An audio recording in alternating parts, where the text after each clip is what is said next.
Welcome to சந்திரமேக்ஸ். இப்போ நம்மளுக்கு release ஆன என்டிபிசி சிபிடி டூ, அதாவது 2024-25 என்டிபிசி எது அப்படின்னா அண்டர் கிராஜுவேட். சரியா? ஸோ அண்டர் கிராஜுவேட்டுக்கு வந்து நம்மளுக்கு சிபிடி டூக்கு வந்து ஆன்சர் கீ வந்திருக்குது, ரைட்டா? ஸோ அதனுடைய நம்ம அனாலிசிஸ் தான் பார்க்க போறோம். ஸோ இந்த அனாலிசிஸ் வச்சுட்டு எப்படி நம்மளுக்கு யூஸ்ஃபுல்லாக இருக்கும் அப்படின்னு பார்த்துட்டிங்கன்னா, இந்த அனாலிசிஸ் 360 டிகிரியில் பார்க்க போகிறோம். ஸோ நான் இது வரைக்கும் பார்த்ததுல வந்து நம்மளுடைய கோர்ஸ்லேருந்து டேரெக்டாக வந்தது வந்து பார்த்துட்டிங்கன்னா 28 கொஸ்டின்ஸ் வந்து டேரெக்டாகவே வந்திருக்கு.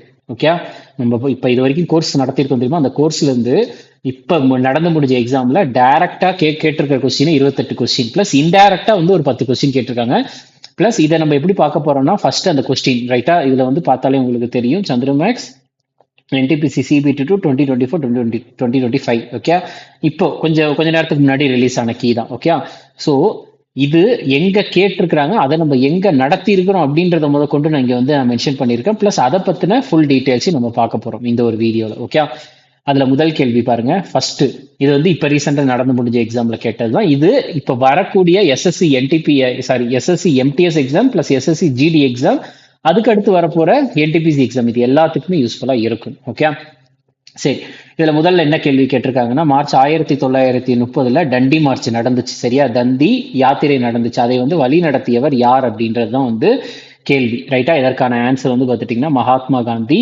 ஸோ இதுல வந்து பார்த்துட்டீங்கன்னா நம்மளுக்கு உப்பு சத்தியாகிரகம், நான் இந்தியன் நேஷனல் மூவ்மெண்ட் பார்ட் 4ல நான் வந்து இதை மென்ஷன் பண்ணியிருப்பேன். உப்பு சத்தியாகிரகம் அதனுடைய ஒரு நீட்டிப்பு தான் வந்து என்னன்னா சட்ட மறுப்பு இயக்கம் 1930 to 34. இதற்கு இன்னொரு பெயர் ஆல்சோ நோனஸ் என்ன அப்படின்னா தண்டி மார்ச். மார்ச் 12 1930 இருந்து ஏப்ரல் 5 1930 வரைக்கும் உப்பு சத்தியாகிரகம் நடந்திருக்கும். சபர்மதி ஆசிரமத்திலிருந்து தண்டி வரைக்கும் இரண்டுமே குஜராத்ல தான் இருக்குது. ஸோ இங்கிருந்து இங்க போறதுக்கு 241 மைல், 24 நாட்கள் ஆச்சு. அந்த டைம் வைஸ்ராயா இருந்தவர் யார் அப்படின்னா இர்வின். எதற்காக வந்து இந்த சத்தியாகிரகம் மேற்கொள்வாங்க அப்படின்னா, சபர்மதி ஆசிரமத்திலிருந்து குஜராத்ல கடற்கரை ஒரு இடமான தண்டியில் போயிட்டு உப்பு சட்டம், அதை வந்து உப்பை வந்து காய்ச்சி இந்த உப்பு சட்டத்தை வந்து உடைப்பாங்க, ரைட்டா? உப்பு சட்டம் 1882. இதுல காந்தி அவர்கள் கூட வந்து 78 பேர் வந்து போனாங்க. அவங்க எல்லாருமே சேர்ந்து உப்பு சட்டத்தை உடைத்தெறிந்தார்கள், ரைட்டா? அந்த 78 பேர்ல வந்து முக்கியமான பெண்கள் யாரெல்லாம் அப்படின்னு பார்த்துட்டீங்கன்னா, சரோஜினி நாயுடு, ராஜ்குமாரி அமிர்த் கவுர், கமலாதேவி சட்டோபாத்யாய் அவர்கள். காந்தி அவர்களுடைய ஆட்டோபயோகிராஃபி சுயசரித நூல் வந்து மை எக்ஸ்பெரிமெண்ட்ஸ் வித் ட்ரூத். அவர் அக்டோபர் 2 1869 பிறந்து ஜனவரி 30 1948 இறந்தார். அவருடைய இறந்த தினம் வந்து பார்த்துட்டீங்கன்னா தியாகிகள் தினம் அல்லது ஷாஹித் திவாஸ் என்று அழைக்கப்படுகிறது. ஓகே, சரோஜினி நாயுடு அவர்களை பொறுத்த வரைக்கும் காந்தி வந்து சரோஜினி நாயுடு அவர்களை நைட்டிங்கேல் ஆஃப் இந்தியா அப்படின்ட்டு அழைத்தார். அது போக வந்து இவருடைய சரோஜினி நாயுடு அவர்களுடைய ஒரு புத்தகம் வந்து பார்த்துட்டீங்கன்னா கெய்சரை ஹிந்த் அப்படின்ற ஒரு புத்தகம். ஓகே, சரோஜினி நாயுடு அவர்களுடைய குரு யாருன்னா கோபாலகிருஷ்ண கோகலே. மகாத்மா காந்தியினுடைய குருவும் கோபாலகிருஷ்ண கோகலே தான். முகமது அலி ஜின்னாவினுடைய குருவும் கோபாலகிருஷ்ண கோகலே தான். சரோஜினி நாயுடு தர்ஷனா சத்தியாகிரகம் கூட தொடர்புடையவங்க. ராஜ்குமாரி அமிர்த் கவுர் இந்தியாவினுடைய முதல் சுகாதாரத்துறை அமைச்சர். கமலாதேவி சட்டோபாத்யாய். ஓகே, ஸோ அப்ப இவ்வளவு விஷயங்கள் நம்ம வந்து எழுதியிருக்கிறோம், ரைட்டா? ஸோ டைரக்டாவே வந்து கேள்வி கேட்டிருக்காங்க. தண்டி மார்ச் யார் மேற்கொண்டாங்க? காந்தி. ஸோ தண்டி சால்ட் சத்தியாகிரகம்னா தண்டி மார்ச் யாருன்னா காந்தி. ஓகே, அடுத்த கேள்வி என்ன அப்படின்றத பாருங்க. 1857 வந்து பார்த்துட்டீங்கன்னா மிகப்பெரிய ஒரு கிளர்ச்சி ஏற்பட்டுச்சு. அப்போ வந்து டெல்லியில வந்து தலைமை தாங்கினது யாரு அப்படின்றது தான் வந்து இதனுடைய கேள்வி. இதற்கான ஆன்சர் வந்து என்னன்னா இரண்டாம் பகதூர் ஷா. இரண்டாம் பகதூர் ஷா. ஸோ இதுவுமே வந்து நம்மளுடைய கோர்ஸ்ல ரிவோல்ட் ஆஃப் 1857. நான் டாபிக்கா நான் வந்து கொஸ்டின் எடுத்திருக்கேன். ஃபர்ஸ்ட் ஹிஸ்டரி, அடுத்து ஜியாகிரபி, எக்கனாமி, பாலிட்டி அப்படின்ற மாதிரி போகும். ஓகே, 1857 ரிவோல்ட் டாபிக்ல வந்து பார்த்துட்டீங்கன்னா 1857 இது எல்லாம் இந்த இடத்துல தான் நடந்துச்சு. அந்த இடத்துல தலைமை தாங்கணும் டெல்லியில. உண்மை அதாவது தலைமை தாங்கினதுல வந்து உங்களுக்கு யார் அப்படின்னா வந்து பகதூர் ஷா ஜஃபர் தான். அதை இரண்டாவது பகதூர் ஷான்னு சொல்லுவாங்க. அதுதான் கொஸ்டினா கேட்டிருக்கிறாங்க. ஓகே, ஆனா உண்மையான தலைவரா யார் இருந்தாருன்னா பக்து கான் தான் இருந்தாரு, இவருடைய படைத்தளபதி. ஓகே, டெல்லி தான் முக்கியமான ஹாட்ஸ்பாட்டா இருந்துச்சு, முக்கிய இடம். கான்பூர்ல தாண்டியா டோப்பும் நானா சாஹிப்பும் தலைமை தாங்கினாங்க. லக்னோவில் வந்து பேகம் ஹசரத் மஹால், பீகார்ல கன்வர் சிங், ஜான்சி அதாவது உத்தரப்பிரதேசத்துல ராணி லட்சுமிபாய். ராணி லட்சுமிபாய் அவர்களினுடைய உண்மையான பெயர் மணிகர்ணிகா தாம்பே. இவங்களுடைய கல்லறை குவாலியர்ல இருக்கு. பரைலி அப்படின்ற இடத்துல கான் பகதூர் கான், ஃபைசாபாத்ல வந்து மௌலி அப்துல்லா, உத்தரப்பிரதேசத்துல ஷா மால். சரியா? இவங்க எல்லாருமே வந்து தலைமை தாங்கினவங்க தான். ஓகே, இந்தந்த பகுதிகளுக்கு. அடுத்த கேள்வி. ஸோ அடுத்தது வந்து என்ன கேட்டிருக்கிறாங்க அப்படின்னா, அதாவது மண்டபம், ஒரு கோயில்ல வந்து மண்டபம் அப்படின்றது இருக்குல்ல, அந்த மண்டபத்தை வந்து ஜெகமோகன் அப்படின்ட்டு சொல்றாங்களாம்.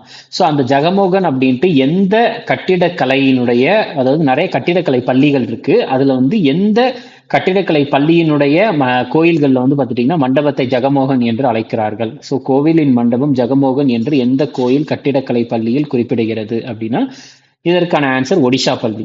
ஒடிஷா பள்ளி இருக்குல்ல, அந்த அங்கதான். ஓகே. ஸோ நம்மளுக்கு இந்த ஸ்டெனோ 2025 இப்போ ரீசெண்டாக நடந்து முடிஞ்சதுல அதனுடைய அனாலிசிஸ்னே சொல்லியிருப்பேன். நம்ம இந்தியாவில் கோயில் கட்டிடக்கலை அப்படின்றது நார்த் இந்தியாவில் வந்து நகரா என்று அழைக்கிறார்கள், எண்ணு.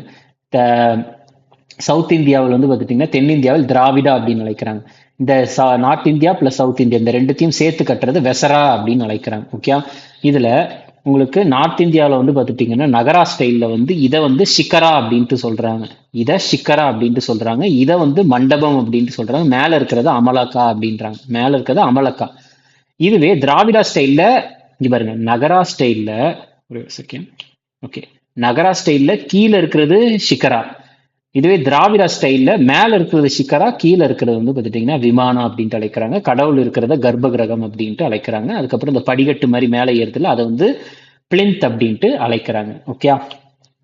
அடுத்த கேள்வி, வேத காலத்தில் வந்து வேத காலமானது வந்து ஏர்லி வேதிக்கு லேட்டர் வேதிக் அப்படின்ட்டு பிரிப்பாங்க. அதுல உங்களுக்கு ஆரம்ப கால வேதகால ஆரியர்கள் வந்து எந்த வேலை செஞ்சாங்க, அவங்களுடைய வேலை, சரி, அவங்களுடைய வேலை வந்து என்ன அப்படின்றது கேள்வி. இதற்கான ஆன்சர் வந்து பாஸ்டோரலிஸ்ட், கால்நடைகளை மேய்த்தவர்கள். ஓகே.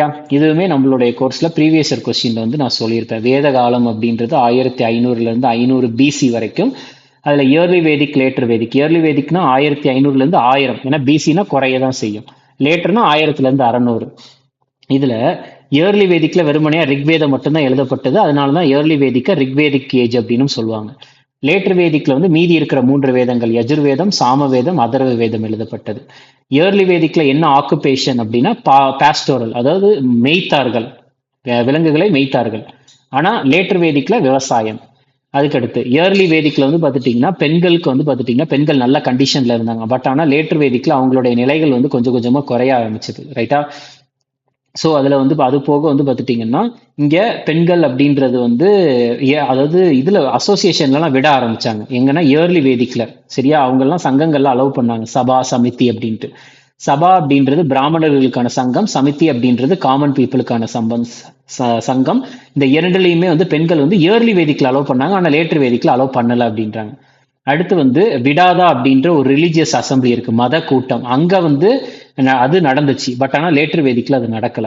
இயர்லி வேதிக்ல வந்து வர்ணாமுறை அப்படின்றது பெருசா இல்லை. பட் ஆனா வந்து லேட்டர் வேதிக்ல வந்து அது ரொம்ப ஸ்ட்ராங்கா இருந்துச்சு. வர்ணாமுறைன்னா என்ன, பிராமணர்கள், சத்திரியர்கள், வைசியர்கள், சுத்ரர்கள்னு 4 வர்ணாவை பிரிக்கிறாங்கல்ல அது.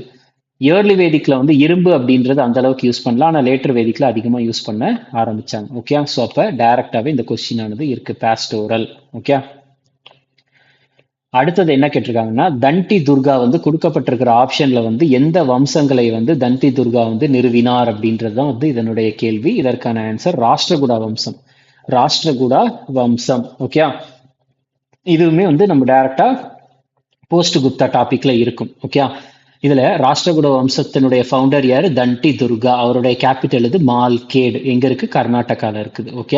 இந்த ராஷ்டிரகூட வம்சத்து கூட தொடர்புடையதான் எல்லோரா குகைகள். அங்க 34 மடாலயங்கள் இருக்கிறது. அது போக எல்லோரா குகையில கைலாசநாதர் கோயிலும் இருக்குது. அது வந்து ராக்கட் ஹிந்து டெம்பிள், ஒரே கல்லால் செய்யப்பட்ட, அதாவது ஒரு மிகப்பெரிய ஒரு மலையை குடைந்து செய்யப்பட்ட கோயில், கைலாஷ் கோயில். ஓகே. அது போக ககடியா வம்சத்தை தோற்றுவித்தவர் முதலாம் ருத்ரதேவா. இந்த ககடியா வம்சத்தை சேர்ந்தவங்க தான் வந்து ராணி ருத்ரமா தேவி, தென்னிந்தியாவை ஆட்சி செய்த முதல் பெண் ஆட்சியாளர். ஓகே. இந்த ட்ரைபார்ட்டிட் ஸ்ட்ரகிள்னு போட்டிருக்கிறது வந்து முத்தரப்பு போர், கன்னௌஜுக்காக நடக்கும். கன்னௌஜ் அப்படின்ற இடத்திற்காக 3 பேர் சண்டை போடுவாங்க, ரா பா பிரா. ராஷ்டிரகூடா, பானா பாலர்கள், பிராணு குர்ஜார பிரதிகரா. இதுல இந்த குர்ஜாரா அப்படின்ற இடத்துல இருந்து, இந்த ஒரு பேர்ல இருந்து தான் குஜராத் அப்படின்ற ஒரு பெயர் வந்துச்சு அப்படின்ற ஒரு சில கதைகளும் இருக்கு. அடுத்தது முகமது காசிம் நானோதவி மற்றும் ரஷித் அகமது கங்கோஹி, இவங்க வந்து எந்த ஒரு இயக்கத்து கூட தொடர்புடையவங்க அப்படின்ற மாதிரி கேட்குறாங்க. சரியா? ஸோ இந்த 2 இது கேட்குறாங்க. ஒன்று வந்து என்னன்னா 2 பேர் கொடுத்துருக்குறாங்க. ஸோ ஒருத்தருனுடைய பேர் வந்து என்னதுன்னா முகமது காசிம் நானோதேவி மற்றும் ரஷீத் அகமது கங்கோஹி பின்வரும் இயக்கங்களில் எதை வந்து நிறுவினர் அப்படின்றது கேள்வி. இதற்கான ஆன்சர் தியோபந்த் இயக்கம். தியோபந்த் இயக்கம். ஓகே, ஸோ இதுல இந்த வஹாபி அப்படின்றது இருக்குல்ல, வஹாபி இயக்கத்தை பொறுத்த வரைக்கும் இது வந்து 1820களில் 1820s அந்த டைம்ல ஆரம்பிக்கப்பட்டது. பகல்பந்தி அப்படின்றது 1825 இந்த டைம்ல ஆரம்பிக்கப்பட்டது. தியோபந்த் அப்படின்றது 1866 இந்த ஒரு காலகட்டத்தில் ஆரம்பிக்கப்பட்டது. ஷரியா அப்படின்றது வந்து 1818 இந்த ஒரு டைம் பீரியட்ல ஆரம்பிக்கப்பட்டது. ஓகே, ஸோ இந்த ஒரு கொஸ்டினுக்கான இது வந்து எங்க இருக்குதுன்னா டைரக்டாவே வந்து 11th ஸ்டாண்டர்ட் தமிழ்நாடு புக் இருக்குல்ல, Tamil Nadu state board book 11th standard history புக்ல தெளிவா இருக்கு. டியோபண்ட் இயக்கம் 1866. அதுல வந்து பார்த்துட்டீங்கன்னா இங்க கொடுத்துருக்காங்க பாருங்க, the movement was established in Deoband. Deoband வந்து பார்த்துட்டீங்கன்னா சரான்பூர் மாவட்டத்துல இருக்குதான். இதை வந்து நிறுவியது யார் அப்படின்னு பார்த்துட்டீங்கன்னா முகமது காசிம் நானோத்தவி மற்றும் ரஷீத் அகமது கங்கோஹி, ரெண்டு பேருடைய பேர் டைரக்டாவே அந்த கொஸ்டின் வந்து இருக்குது. ஓகே, நெக்ஸ்ட் அடுத்தது வந்து என்ன கேட்டிருக்கிறாங்க அப்படின்னா பாலிட்டி. ஸோ இப்போ இது வரைக்கும் ஹிஸ்ட்ரி வந்து முடிஞ்சிருச்சு, ரைட்டா? இப்போ நெக்ஸ்ட் வந்து பாலிட்டி. ஸோ பாலிட்டியில் ஃபர்ஸ்ட் வந்து என்ன கேட்டிருக்கிறாங்க அப்படின்றத நம்ம பார்க்கலாம். இதில் constitutional provisions enabling establishment of tribunals in India were introduced through which amendment act. அதாவது இந்தியாவில் வந்து தீர்ப்பாயங்களை நிறுவுவதற்கு வழிவகுக்கும் அரசியலமைப்பு விதிகள் எந்த திருத்த சட்டத்தின் மூலம் அறிமுகப்படுத்தப்பட்டன அப்படின்றது கேட்குறாங்க. இதற்கான ஆன்சர் 42வது சட்ட திருத்தம் 1976. ஸோ இதை வந்து பார்த்துட்டிங்கன்னா நான் தெளிவாக வந்து நம்ம அமெண்ட்மெண்ட் பாலிட்டியில் அமெண்ட்மெண்ட் அப்படின்ற ஒரு டாபிக் வந்து எக்ஸ்பிளைன் பண்ணுறப்ப சொல்லியிருப்பேன். 42வது சட்ட திருத்தம் 1976 மினி கான்ஸ்டியூஷன் அப்படின்னு சொல்லுவாங்க. ஏன்னா நிறைய விஷயத்த மாற்றிருப்பாங்க. அதாவது முகப்புரையில வந்து சோசியலிஸ்ட், செக்யூலர், இன்டெகிரிட்டி அப்படின்ற 3 வார்த்தையை புதுசாக ஆட் பண்ணியிருப்பாங்க. அடிப்படை கடமைகளை கொண்டு வந்திருப்பாங்க. ஆர்டிகல் 51A இருந்து J வரைக்கும் கொண்டு வந்திருப்பாங்க. அதற்கப்புறம் வந்து பார்த்துட்டிங்கன்னா கேபினெட் அமைச்சர்கள் சொல்ற அட்வைஸ் வந்து பிரசிடென்ட் கேட்டு தான் ஆகணும்ன்றத சொல்லியிருப்பாங்க. அதுக்கப்புறம் இந்த இருக்கு பாருங்க நம்மளுடைய கொஸ்டின். ஸோ இங்க பாருங்க அட்மினிஸ்ட்ரேட்டிவ் இந்த ட்ரிபியூனல்ஸ் எதில் கொண்டு வந்தாங்கன்னா இங்க இருக்கு. ஸோ ட்ரிபியூனல்ஸ் அப்படின்ற ஒன்றை கொண்டு வராங்க. புதுசாக பார்ட் 14A அப்படின்ற ஒன்று ஆட் பண்ணாங்க. ட்ரிபியூனல்ஸ் கொண்டு வருவதன் மூலியமாக தீர்ப்பாயங்கள். ஓகே, அதற்கு அடுத்தது வந்து பார்த்துட்டிங்கன்னா லோக்சபா இருக்குல்ல, மக்களவை மற்றும் மாநிலங்களவை. மக்களவையும் அதுக்கப்புறம் வந்து ஸ்டேட் லெஜிஸ்லேட்டிவ் மாநிலங்களில் இருக்கக்கூடிய சட்டசபை, லோக்சபாவும் சரி ஸ்டேட் லெஜிஸ்லேட்டிவ் அசம்பிளியும் சரி, அங்கே வந்து பார்த்துட்டிங்கன்னா அங்கே அந்த சீட்டு இடஒதுக்கீடுன்னு இருக்கும்ல, அதாவது சீட்ஸ் எத்தனை ஒரு மாநிலத்துக்கு எத்தனை சீட்டுன்ட்டு அதை 1971 சென்சஸ் படி எடுக்கணும் அப்படின்றத வந்து இதில் சொல்லியிருக்கிறாங்க. ஸோ இந்த மாதிரி விஷயங்கள் எல்லாமே வந்து நான் எக்ஸ்பிளைன் பண்ணியிருப்பேன். அதில் இந்த பாயிண்ட் பற்றி தான் வந்து எக்ஸாமில், அதாவது இப்போ ரீசெண்டாக நடந்து முடிஞ்ச NTPCயில் கேட்டிருக்கிறாங்க. ஓகே, அடுத்தது பாருங்க, இது வந்து லோக் அதாலத் அப்படின்றத பற்றின கேள்வி. சரியா? ஸோ லோக் அதாலத் அப்படின்றது வந்து பார்த்துட்டிங்கன்னா லோக் அதாலத்துகள் எந்த வகையான தீர்வு முறையை ஊக்குவிப்பதன் மூலம் தகராறுகளை இணக்கமாக தீர்ப்பதை நோக்கமாக கொண்டுள்ளது அப்படின்றது கேள்வி, ரைட்டா? ஸோ லோக் அதாலத் அப்படின்றது aim to settle dispute amicably by promoting which type of resolution. ஒன்றும் இல்லை, லோக் அதாலத்னா என்ன பண்ணுவாங்க அப்படின்னு பார்த்துட்டிங்கன்னா ஒரு சில டிஸ்பியூட்ஸ் வந்து பிரச்சனை இருக்கும், அதை வந்து தீர்த்து வைக்கிறது தான். ஓகே, ஸோ நல்லா பாருங்க, ஒரு பிரச்சனையை தீர்த்து வைக்கிறதுக்கு வந்து பார்த்துட்டிங்கன்னா கட்டாய உத்தரவுகள் போடுவாங்களான்னு கேட்டால் கிடையாது. கிரிமினல் கிடையவே கிடையாது. போட்டி மனப்பான்மை அப்படின்லாம் இல்லை. இணக்கமான சமரசம். ஏன்னா ஒரு பிரச்சனையை முடிச்சு வைக்கணும்னு என்ன, சமரசம் பண்ணணும். ஸோ ஒரு பேசிக்கான ஒரு கொஸ்டின் தான், ரைட்டா? ஸோ அப்போ இது வரைக்கும் பார்த்த கொஸ்டின் எல்லாமே வந்து பார்த்துட்டிங்கன்னா நம்மளுடைய கோர்ஸில் அவைலபிளாக தான், கோர்ஸில் ஆல்ரெடி எடுத்தது. இந்த கொஸ்டின் வந்து பார்த்துட்டிங்கன்னா வெளியிருந்து எடுத்ததெல்லாம் கிடையாது. ஒரு பேசிக் காமன் சென்ஸை வச்சு நம்ம அட்டன் பண்ணக்கூடிய ஒரு கேள்வி தான். ஓகே, ஸோ அது போக வந்து பார்த்துட்டிங்கன்னா நம்மளுக்கு லோக் அதாலத் அப்படின்ற ஒன்று இருக்கு. அடுத்து லோக் ஆயுக்தா அப்படின்ற ஒன்று இருக்கு. அடுத்து லோக் பால் அப்படின்ற ஒன்று இருக்கு. ஓகே, ஸோ இதில் லோக் அதாலத் அப்படின்றது வந்து டிஸ்பியூட்ஸ், பிரச்சனை இருந்துச்சுன்னா அந்த பிரச்சனையை முடிச்சு வைக்கிறதுக்காக. இந்த லோக் ஆயுக்தா லோக்பால் இருக்குல்ல, இந்த இரண்டுமே வந்து எதற்காக அப்படின்னு பார்த்துட்டிங்கன்னா ஊழலை தடுப்பதற்காக, கரப்ஷனுக்காக தான். ஓகே, இதுவே நம்மளுக்கு சென்ட்ரல் லெவல்ல போடுறாங்க அப்படின்றத வச்சுக்கோங்க. இப்போ சென்ட்ரல் லெவல்ல போட்டா அது லோக் பால், ஸ்டேட் லெவல்ல போட்டா அது வந்து லோக் ஆயுக்தா. ஓகே, இப்போ ஃபார் எக்ஸாம்பிள் பெரிய பெரிய ஆளுங்க, இப்போ ஃபார் எக்ஸாம்பிள் பிரைம் மினிஸ்டர், அதுக்கப்புறம் வந்து மிகப்பெரிய கேபினெட் அமைச்சர்கள், எம்பி, இந்த மாதிரி ஆளுங்கெல்லாம் வந்து பார்த்துட்டிங்கன்னா இந்த மாதிரி பர்சன்ஸ் வந்து ஊழல்ல ஈடுபடுறாங்க அப்படின்னா அவங்கள விசாரிக்கிறதுக்கான அதிகாரம் லோக்பாலுக்கு இருக்கு. இதுவே வந்து மாநில அளவுல முதலமைச்சர், அதுக்கப்புறம் மாநிலத்தில் இருக்கக்கூடிய அமைச்சர்கள், எம்எல்ஏ, இவங்கெல்லாம் ஊழல்ல ஈடுபடுறாங்கன்னா அவங்களை விசாரிப்பதற்கான அதிகாரம் வந்து லோக் ஆயுக்தாவுக்கு இருக்குது. ஓகே. ஸோ அது போக வந்து நான் பாலிட்டி கோர்ஸ்ல ஒன்று சொல்லியிருப்பேன். என்ன அப்படின்னா லோக் அதாலத் அப்படின்றது எந்த சட்டத்திற்கு கீழே கொண்டு வந்தாங்கன்னா நால்சா சட்டம் 1987. நால்சா அப்படின்றது அதனுடைய விரிவாக்கம் வந்து நேஷனல் லீகல் சர்வீசஸ் அத்தாரிட்டி. அதில் தான் லோக் அதாலத் கொண்டு வந்தாங்க 1987. ஓகே. அடுத்தது, ஸோ இதுவுமே பாலிட்டி ரிலேட்டடான ஒரு கேள்வி தான். நம்மளுக்கு 6 அடிப்படை உரிமைகள் இருக்குது அப்படின்றது அனைவருக்குமே தெரியும் இந்திய அரசியலமைப்புல பார்ட் 3ல. அதுல எது கொடுக்கப்பட்டிருக்க ஆப்ஷன்ல எது கிடையாது அப்படின்றது கேள்வி. பகுதி 3ல் 6 அடிப்படை உரிமைகள் இருக்கு. கொடுக்கப்பட்டிருக்க ஆப்ஷன்ல எது இல்லை அப்படின்னா நம்மளுக்கு ரைட் டு ரிலீஜியஸ் எஜுகேஷன், சமய கல்விக்கான உரிமை அப்படின்ற ஒண்ணுலாம் கிடையவே கிடையாது. ஓகே. ஏன்னா நான் ஹைகோர்ட் அப்படின்ற டாபிக்லயும் சரி நிறைய இடத்துலையும் அதாவது இப்போ நான் ஒரு ஸ்கிரீன்ஷாட் நான் இங்கே எடுத்துட்டு வந்திருக்கேன்னா இது மட்டும் கிடையாது, போக நிறைய இடத்துல எடுத்துருக்கோம். பட் ஆனால் அதெல்லாம் இன்க்ளூட் பண்ண வேண்டிய அவசியம் கிடையாது. நம்மளுக்கு தேவையான கண்டென்ட் எதில் இருக்கோ அதை மட்டும் நான் இன்க்ளூட் பண்ணியிருக்கேன். ஓகே. ஸோ நம்மளுக்கான அடிப்படை உரிமைகள் அப்படின்றது வந்து ரைட் டு ஈக்குவாலிட்டி 14 to 18. ரைட்டா. ஃபர்ஸ்ட் ஃபண்டமெண்டல் ரைட்ஸ் அப்படின்றது ஆர்டிக்கல் 12 to 35 வரைக்கும் இருக்குது. எத்தனாவது பார்ட் அப்படின்னா பார்ட் 3. இதுல 12 வந்து என்ன எதை பத்தி பேசும்னா ஸ்டேட் அப்படின்ற ஒரு விஷயத்துக்கான டெஃபினேஷனை பத்தி பேசும். அதே இது ஆர்டிக்கல் 36 ஸ்டேட்டை பத்தி தான் பேசும். ஓகே. ஆர்டிக்கல் 13 எதை பத்தி பேசும் அப்படின்னா ஒரு சட்டத்தை போடுறாங்கன்னா அந்த சட்டமானது அடிப்படை உரிமையை மீறப்படுவதாக இருந்தால் அந்த சட்டமானது ரத்து செய்யப்படும்ன்றதை பத்தி பேசுறது வந்து ஆர்டிக்கல் 13. ஸோ அடிப்படை உரிமைகள் 14ல இருந்து 35 வரைக்கும் அப்படியே போகும். So 14 to 18 right to equality, 19 to 22 சுதந்திரத்துக்கான உரிமை, 23 24 சுரண்டலுக்கு எதிரான உரிமை, 25 to 28 மதத்திற்கான உரிமை, 29 to 30 கலாச்சாரம் மற்றும் கல்விக்கான உரிமை, 32 ரைட் டு கான்ஸ்டிடியூஷனல் ரெமடிஸ், அதாவது நம்மளுக்கு ஆட்கொணர்வு மனோரம் போடுவாங்களா, ஹேபியஸ் கார்பஸ், குவா வாரண்டோ, மேண்டமஸ், செர்ஷியோராரி, ப்ரொஹிபிஷன் அப்படின்ட்டு 5 வகையான ரிட்ஸை பத்தி பேசுறது உங்களுக்கு ரைட் டு கான்ஸ்டிடியூஷனல் ரெமடிஸ். இதை தான் வந்து டாக்டர் B.R. அம்பேத்கர் அவர்கள் வந்து என்ன சொல்லியிருப்பார் அப்படின்னு பார்த்துட்டீங்கன்னா இதயம் மற்றும் ஆன்மா இந்திய அரசியலமைப்பினுடைய heart and soul of the constitution அப்படின்ட்டு சொல்லியிருப்பார். நம்மளுக்கு 7 அடிப்படை கடமைகள் 7 அடிப்படை உரிமைகள் இருந்துச்சு, இப்ப 6 இருக்குது. காரணம் என்னன்னா ஆர்டிக்கல் 31ல இருந்த அடிப்படை உரிமை வந்து இப்ப லீகல் ரைட்டா இருக்கு. ஆர்டிகல் 300A மாத்தினது வந்து 44வது சட்ட திருத்தம் 1978ல. ரைட்டா.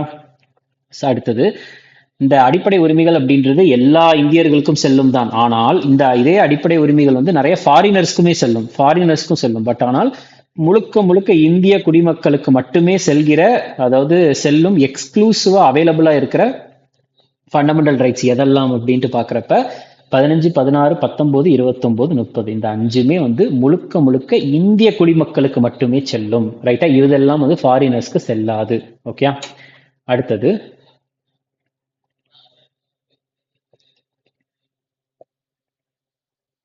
அப்ப நம்ம இது வரைக்கும் பார்த்ததுல வந்து பார்த்துட்டீங்கன்னா இந்த கொஸ்டின் தவிர இந்த இது தவிர வந்து பார்த்துட்டீங்கன்னா பட் ஆனா இதுவுமே வந்து நம்ம ஒரு பேசிக் நாலேஜ் வச்சு அட்டன் பண்ற கொஸ்டின் தான். அப்ப இது வரைக்கும் பார்த்ததுல எல்லாமே நம்மளுடைய கோர்ஸ்ல அவைலபிளா தான் இருக்குது. ஓகே. கொஸ்டின்ஸ் அடுத்தது பாருங்க.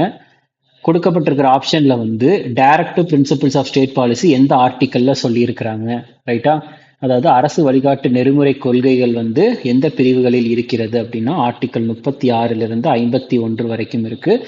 இது வந்து நான் 13 மார்க் பண்ணியிருக்கிறது என்னன்னா லாஸ்ட் இயர் ஜிடிக்காக ஒரு கிராஷ் கோர்ஸ் எடுத்தேன். அந்த கிராஷ் கோர்ஸ்ல நான் தெல்ல தெளிவா இதை எழுதியிருப்பேன். பிளஸ் நம்மளுடைய பாலிட்டி கிளாஸ்ல இருக்குது, கரண்ட் அஃபேர்ஸ் கிளாஸ்ல இருக்கு, இந்த மாதிரி நிறைய இடத்துல நான் மென்ஷன் பண்ணியிருக்கேன். ரைட்டா. ஸோ இதில் டிபிஎஸ்பி அப்படின்றது நீங்கள் வேணால் செக் பண்ணி பார்த்துக்கலாம். நம்மளுடைய கோர்ஸ் ஸ்டூடெண்ட்ஸாக இருந்தால், இல்லைனா டெலிகிராம்லேயே வந்து நிறைய பிடிஎஃப் போட்டிருப்போம், அதுலேயுமே நீங்கள் செக் பண்ணலாம். அதனால தான் நான் எந்த இடத்துல எடுத்திருக்கோன்றதையும் நான் இதில் மென்ஷன் பண்ணியிருக்கேன். Okay. DPSP directive principles of state policy பாருங்க, டைரக்ட் ஐஆர்இன்னு இருக்கா. அப்போ ஐஆர்இன்னா அயர்லாண்ட்ல இருந்து எடுக்கப்பட்டது. Doctor B.R. அம்பேத்கர் அவர்கள் வந்து இந்த டிபிஎஸ்பி என்னன்னு சொல்றாரு அப்படின்னு பார்த்துட்டீங்கன்னா இந்த கவர்மெண்ட் ஆஃப் இந்தியா ஆக்ட் 1935ல வந்து இன்ஸ்ட்ருமெண்ட் ஆஃப் இன்ஸ்ட்ரக்ஷன்ஸ் ஒன்று இருக்கும், அதே மாதிரியே இருக்குது அப்படின்ட்டு சொல்லியிருப்பார் டாக்டர் B.R. அம்பேத்கர் அவர்கள். அயர்லாண்ட்ல இருந்து எடுக்கப்பட்டது. அதற்கு அடுத்தது வந்து பார்த்துட்டீங்கன்னா பார்ட் 4 சரியா. பார்ட் 4ல இருக்குது 36ல இருந்து 51 வரைக்கும் இருக்கு. 51 பீஸ் அமைதியை பத்தி பேசுது. 36 என்ன சொல்லியிருந்தேன், ஸ்டேட்ன்ற டெஃபினேஷனை பத்தி பேசுது. 3 வகையான டைரக்டிவ் பிரின்சிபல்ஸ் இருக்கு. சோசியலிஸ்டிக் பிரின்சிபல், காந்திய கொள்கைகள், லிபரல் அண்ட் இன்டெலெக்சுவல் பிரின்சிபல்ஸ் இருக்குது. ஓகே, இதுல முக்கியமானது வந்து ஆர்டிகல் 50 சரியா? செப்பரேட், அதாவது ஜுடிஷியரியும் எக்ஸிக்யூட்டிவும் பிரிக்கணும். Separate judiciary from executive 50. அடுத்து ஆர்டிகல் 44 யூனிஃபார்மா இருக்கு. அப்ப யூனிஃபார்ம் சிவில் கோடு. ஓகே, ஸோ இது எல்லாமே டிபிஎஸ்பி கிளாஸ்ல தெளிவா சொல்லிட்டேன். பட் ஆனா நம்மளுக்கு இப்போதைக்கு இந்த கிளாஸ்ல அவங்க கேட்டிருக்கிறது கொஸ்டின் என்ன கேட்டிருக்காங்கன்னா இது மட்டும் தான் கேட்டிருக்காங்க. ஓகே, ஸோ அது போக வந்து டைரக்டிவ் பிரின்சிபல்ஸ் ஆஃப் ஸ்டேட் பாலிசியை வந்து இந்திய அரசியலமைப்பினுடைய நாவல் ஃபீச்சர் அப்படின்ட்டு சொல்றாங்க. நெக்ஸ்ட், ஸோ அப்போ இது வரைக்கும் கொஸ்டின்ஸ் வந்து எதுவுமே வெளியேந்து எடுக்கல, நம்மளுடைய கோர்ஸ்ல இருந்து மட்டும்தான் இருக்குது. இதுவுமே பாருங்க ஒரு காமன் சென்ஸான ஒரு கொஸ்டின் தான். இதுவுமே வந்து ஒரு பேசிக், நம்ம காமன் சென்ஸ் இருந்துச்சுன்னா இந்த கொஸ்டின் அட்டன் பண்ணலாம். இதுல என்ன கேட்டிருக்காங்கன்னா, இந்த கண்டக்ட் ஆஃப் எலெக்ஷன்ஸ் இன் இந்தியாவில் வந்து பார்த்துட்டீங்கன்னா தேர்தல்களை நடத்துவதில் ஒரு தொகுதியில் உள்ள அனைத்து வாக்குச்சாவடிகளையும் மேற்பார்வையிடுவதற்கான இறுதி தேர்தல் முடிவை அதிகாரப்பூர்வமாக அறிவிப்பதற்கும் எந்த அதிகாரி பொறுப்பானவர்? சரியா? இப்போ ஃபார் எக்ஸாம்பிள் வந்து பார்த்துட்டீங்கன்னா ஒரு தொகுதி அப்படின்றது இருக்குன்னா அந்த தொகுதியில வந்து பார்த்துட்டீங்கன்னா எல்லா போலிங் ஸ்டேஷன் வந்து இருக்கும், ரைட்டா? வாக்குச்சாவடிகள் வந்து இருக்கும். அதுல அதை வந்து சூப்பர்வைஸ் பண்றதுக்கு, மேற்பார்வையிடுவதற்கு, அது போக வந்து பார்த்துட்டீங்கன்னா அந்த தொகுதியில யார் ஜெயிச்சிருக்காங்கன்ட்டு யார் வந்து அறிவிப்பார். சரியா? இன்கேஸ் வந்து அவர் ஜெயிச்சாருன்னா அவங்க தான் என்ன சொல்றது, சர்டிபிகேட் மாதிரி, ஓகே இந்த தொகுதியில் நீங்க ஜெயிச்சிருக்கீங்க சர்டிபிகேட் மாதிரி கொடுப்பாங்க. அது யார் அப்படின்னா chief electoral observer, presiding officer, இதெல்லாம் கிடையவே கிடையாது. இது வந்து ரிட்டர்னிங் ஆஃபீஸர். ரிட்டர்னிங் ஆஃபீஸருக்கு தமிழ் டிரான்ஸ்லேஷன் என்னன்னா தேர்தல் நடத்தும் அதிகாரி தான், ரைட்டா? அப்படின்னா அப்ப தேர்தல் நடத்தும் அதிகாரி தானே எல்லாமே பண்ணுவாரு. ஸோ ஆன்சர் வந்து பார்த்துட்டீங்கன்னா ரிட்டர்னிங் ஆஃபீஸர் தான். இது நம்மளுடைய ஆகஸ்ட் 2024 கரண்ட் அஃபேர்ஸ்லயும் சரி நிறைய இடத்துல நான் மென்ஷன் பண்ணியிருப்பேன். என்ன அப்படின்னு பார்த்துட்டீங்கன்னா, இப்போ இது வந்து ஃபார் எக்ஸாம்பிள் ஒரு இதுக்கு சொல்றேன். நம்மளுக்கு மினிஸ்டர் ஆஃப் ஸ்டேட், அவங்களுக்கு மீன்வளம் மற்றும் கால்நடைத்துறை, அதுக்கப்புறம் பால்வளத்துறைக்கு வந்து பார்த்துட்டீங்கன்னா மினிஸ்டர் ஆஃப் ஸ்டேட் ஒருத்தர் இருக்கார், ஜார்ஜ் குரியன் அப்படின்ட்டு. ஓகே, ஸோ இவர் வந்து பார்த்துட்டீங்கன்னா என்ன பண்ணியிருக்காரு, மத்திய பிரதேசத்துல வந்து பார்த்துட்டீங்கன்னா ராஜ்யசபா சீட்ல போட்டியே இல்லாம ஜெயிச்சிருக்கிறாராம். ஸோ அதுக்காக வந்து பார்த்துட்டீங்கன்னா இவங்க வந்து என்ன பண்ணியிருக்கிறாங்க அப்படின்னா அரவிந்த் சர்மா அப்படின்ற ரிட்டர்னிங் ஆஃபீஸர் கிட்ட வந்து சர்டிபிகேட் வாங்கியிருக்கிறாரு. அப்போ ஆட்டோமேட்டிக்கா எல்லாத்துக்கும் யார் பொறுப்பு அப்படின்னா வந்து தேர்தல் அதிகாரி, அதாவது ரிட்டர்னிங் ஆஃபீஸர் தான் பொறுப்பு. இதுவுமே நம்மளுடைய கிளாஸ்ல தெளிவா நான் மென்ஷன் பண்ணியிருக்கேன். ஓகே, சரி. அடுத்தது குடியுரிமை. இந்திய குடியுரிமை திருத்த சட்டம் 2019 எந்த அண்டை நாடுகளைச் சேர்ந்த அறிவிக்கப்பட்ட சமூகங்களை சேர்ந்த குடியேறிகளுக்கு குறிப்பாக பொருந்தும் அப்படின்னு கேட்டிருக்காங்க. ஸோ சிட்டிசன்ஷிப் ஆக்டை வந்து 2019 வந்து கொஞ்சம் திருத்தம் செஞ்சாங்க. அதுல வந்து பார்த்துட்டீங்கன்னா நம்மளுக்கு பக்கத்துல இருக்கக்கூடிய எந்த நாட்டுல இருக்கக்கூடிய ஒரு குறிப்பிட்ட நோட்டிஃபைடு கம்யூனிட்டிஸ், அதுலயே சொல்றாங்க ஒரு நோட்டிஃபைடு குறிப்பிட்ட மதங்களுக்கு மட்டும், அங்கிருந்து வந்தவங்களுக்கு மட்டும் வந்து இந்த குடியுரிமை வந்து செல்லும் அப்படின்ட்டு சொல்லியிருக்கிறாங்க. அது எந்தெந்த நாடுகள் அப்படின்னா Afghanistan, Bangladesh and Pakistan. Okay, same. இதுவுமே நம்ம கிளாஸ்ல கரண்ட் அஃபேர்ஸ்ல வந்து கரண்ட் அஃபேர்ஸ்ல நான் சொல்லியிருப்பேன்.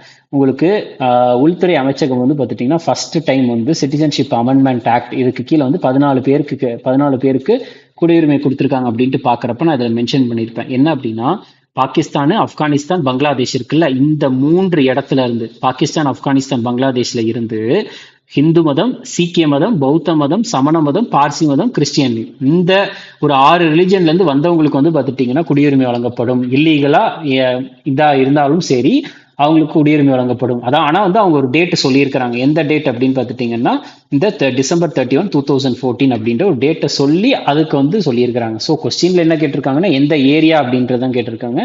நம்மளுடைய கோர்ஸ்லயுமே வந்து அந்த ஏரியா மென்ஷன் ஆயிருக்குது. ஓகே, அடுத்தது வந்து பார்த்துட்டீங்கன்னா ஸோ நெக்ஸ்ட் இதில் என்ன கேட்டிருக்கிறாங்க அப்படின்னா இந்திய அரசியலமைப்பின் எந்த அட்டவணையில் வந்து பஞ்சாயத்துகள், சரியா? அப்போ வந்து பார்த்துட்டீங்கன்னா பஞ்சாயத்து அப்படின்றது கேட்டிருக்காங்க. ஸோ பஞ்சாயத்து வந்து நம்ம இந்திய அரசியலமைப்பில் வந்து எந்த ஸ்கெடியூல்ல வந்து மென்ஷன் பண்ணியிருக்கிறாங்க அப்படின்னா இதுவுமே நம்மளுடைய கிளாஸ்ல மென்ஷன் பண்ணியிருக்க 11வது அட்டவணை, ரைட்டா?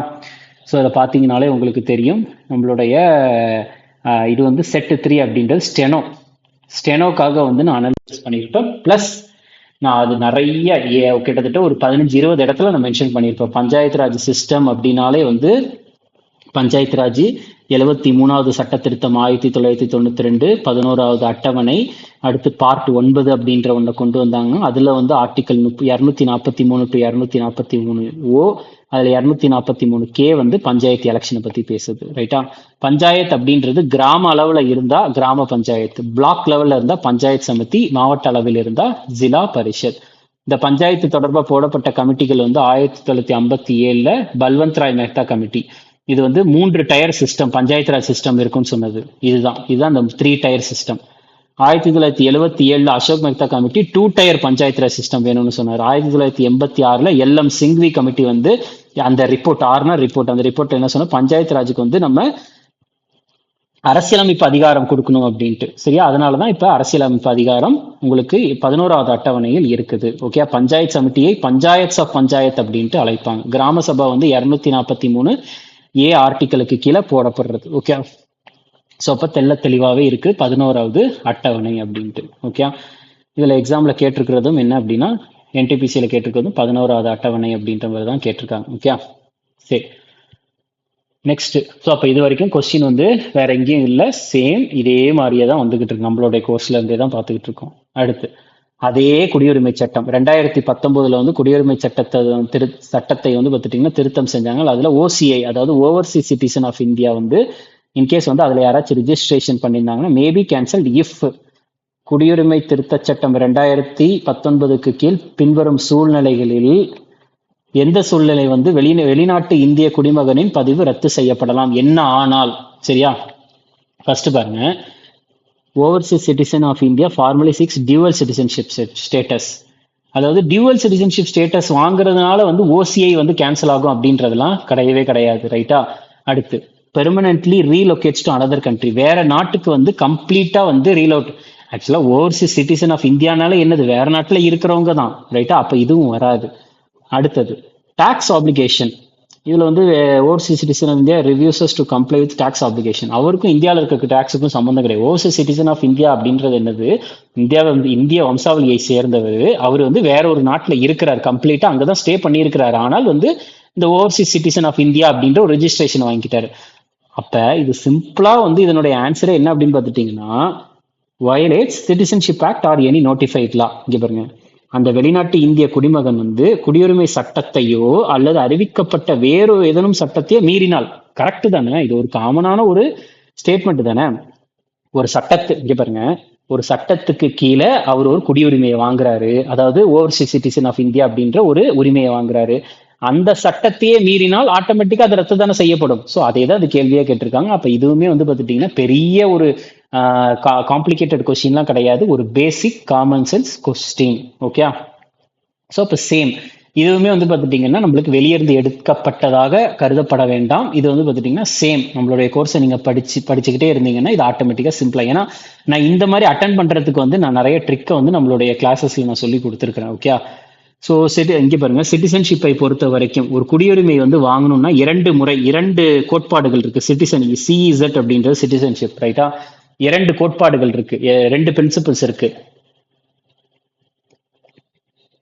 ஜஸ் சோலி, ஆக்சுவலா இது வந்து ஆங்கில வார்த்தை கிடையாது, வேற மொழி வார்த்தை. ஓகே, ஜஸ் சோலி, ஜஸ் சங்கோயினிஸ் அப்படின்ட்டு. ஜஸ் சோலி அப்படின்றது பிறப்பால் குடியுரிமை, ஜஸ் சங்கோயினிஸ் அப்படின்றது ரத்த பந்தத்தால் குடியுரிமை. ஓகே, இந்தியாவில் வந்து பார்த்துட்டீங்கன்னா ஜஸ் சோலி இதை தான் பின்பற்றுகிறோம்.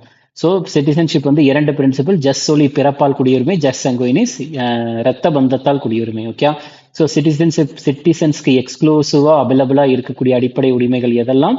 15, 16, 19, 29, 30 இதெல்லாம் நம்ம ஆல்ரெடி பார்த்தாச்சு. ஸோ சிட்டிசன் மட்டும் என்ன பண்ணலாம்னா ரைட் டு ஓட்டு, ரைட் டு கண்டெஸ்ட் எலெக்ஷன். நம்ம எலெக்ஷன்ல வந்து நம்ம வந்து எலெக்ஷன்ல போட்டி போடலாம், நம்மளுக்கான உரிமை, சிட்டிசனுக்கான உரிமை. நம்ம ஓட்டு போடலாம், சேம் சிட்டிசனுக்கான உரிமை. ஓகே, இதெல்லாம் ஞாபகம் வச்சுக்கோங்க. நெக்ஸ்ட் அதற்கு அடுத்தது இதுல என்ன கேட்டிருக்கிறாங்க, விவசாய நடவடிக்கைகளின் பன்முகப்படுத்தல், அதாவது டைவர்சிபிகேஷன் அப்படின்ட்டு சொல்லுவாங்க. கிராமப்புற செழிப்புக்கு எவ்வாறு பங்களிக்கிறது அப்படின்றது கேள்வி. How does diversification of agriculture activities contribute to rural prosperity. அதாவது ஒரு கிராமப்புறம் வந்து செழிப்பாக இருப்பதற்கு வந்து பன்முகத்தன்மை அப்படின்றது வேணும் அப்படின்ட்டு சொல்றாங்க. அது எப்படி பயனளிக்கிறது அப்படின்றதான் கேள்வி. ரைட்டா? இப்ப சேம் நம்ம காமன் சென்ஸை யூஸ் பண்ணலாம். பாரம்பரிய பயிர் முறைகளை வந்து சார்ந்திருப்பதை அதிகரிப்பதன் மூலம் நம்ம வந்து அதாவது அவங்க என்ன சொல்றாங்கன்னா டைவர்சிபிகேஷன் ஆஃப் அக்ரிகல்ச்சரல் ஆக்டிவிட்டீஸ். அவங்க வந்து விவசாயம் பண்றதை வந்து பார்த்துட்டீங்கன்னா என்ன பண்ண சொல்றான், விவசாயத்தை வந்து விவசாய பயிர்களை வந்து இது பண்ண சொல்லலை, டைவர்சிபிகேஷன் பண்ண சொல்லலை. அது வந்து என்ன பண்றாங்க, அக்ரிகல்ச்சரல் ஆக்டிவிட்டீஸையே, அதாவது இப்போ மாடு மேய்க்கிறது, அதுக்கப்புறம் ஆடு மேய்க்கிறது, அதுக்கப்புறம் மீன் வளர்க்கிறது, அதுக்கப்புறம் வந்து அரிசி, அதாவது கோதுமை போடுறது, அதுக்கப்புறம் வந்து வேற என்ன, இந்த மாதிரி நிறைய விஷயங்கள் வந்து இருக்குது தெரியுமா. தென்னை மரம் வச்சிருக்கிறது, பனைமரம் வச்சிருக்கிறது, மாந்தோப்பு வச்சிருக்கிறது, இந்த மாதிரி வந்து பன்முகத்தன்மையில இருக்கணும், டைவர்சிபிகேஷன்ல இருக்கணும். இதுல வந்து பார்த்துட்டீங்கன்னா பாரம்பரிய பயிர்முறை அப்படின்றது வரவே வராது. ஓகே, அடுத்தது இதுல பாருங்க, by focusing only on staple crops, நம்மளுக்கு பிரதான பயிர்களில் மட்டும் கவனம் செலுத்துவதன் மூலமாக எப்படி நம்மளுக்கு வந்து கிராமப்புற செழிப்புக்கு வந்து அது வந்து மேம்படுத்தும். ஸோ இதுவுமே ரெண்டாவது ஸ்டேட்மெண்ட்டும் கிடையாது. அடுத்தது இதுல பாருங்க, பை ரெடியூசிங் அக்ரிகல்ச்சர் ப்ரொடக்டிவிட்டி, விவசாய உற்பத்தி திறனை குறைத்தால் எப்படி கிராமப்புற செழிப்புக்கு வழிவகுக்கும், கிடையாது. மூணாவது ஸ்டேட்மெண்ட் பாருங்க, மாற்று வருமான ஆதாரங்களை வழங்குவதன் மூலமாகவும் மீள்திறனை மேம்படுத்துவதன் மூலமாகும். அதாவது நம்ம என்ன பண்றோம் அப்படின்னு பார்த்துட்டீங்கன்னா alternative income sources.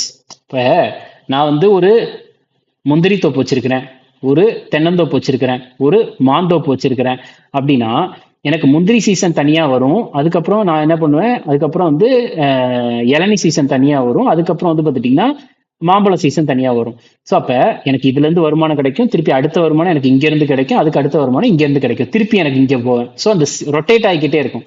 Alternative income sources வந்து வரும், பிளஸ் இம்ப்ரூவிங் ரெசிலியன்ஸ் அப்படின்னு என்னன்னா மீள்திறனை வந்து மேம்படுத்துவதன் மூலமாகும். ஸோ கரெக்டா இதுக்கு ஆப்டான ஒரு ஆன்சர் என்ன அப்படின்னு பார்த்துட்டீங்கன்னா ஆப்ஷன் 3 தான். ஸோ அப்போ இப்போ வரைக்கும் வந்து வெளியே இருந்துலாம் வந்து என்ன சொல்றது, வேற வேற இடத்துல இருந்தெல்லாம் கொஸ்டின் எடுக்கவே இல்லை. 2 கொஸ்டின் காமன் சென்ஸ், அதாவது 2-3 கொஸ்டின் பேசிக் காமன் சென்ஸ், மீதி இருக்கிறதெல்லாம் நம்ம கோர்ஸ்ல இருந்து அவைலபிளா இருக்குது.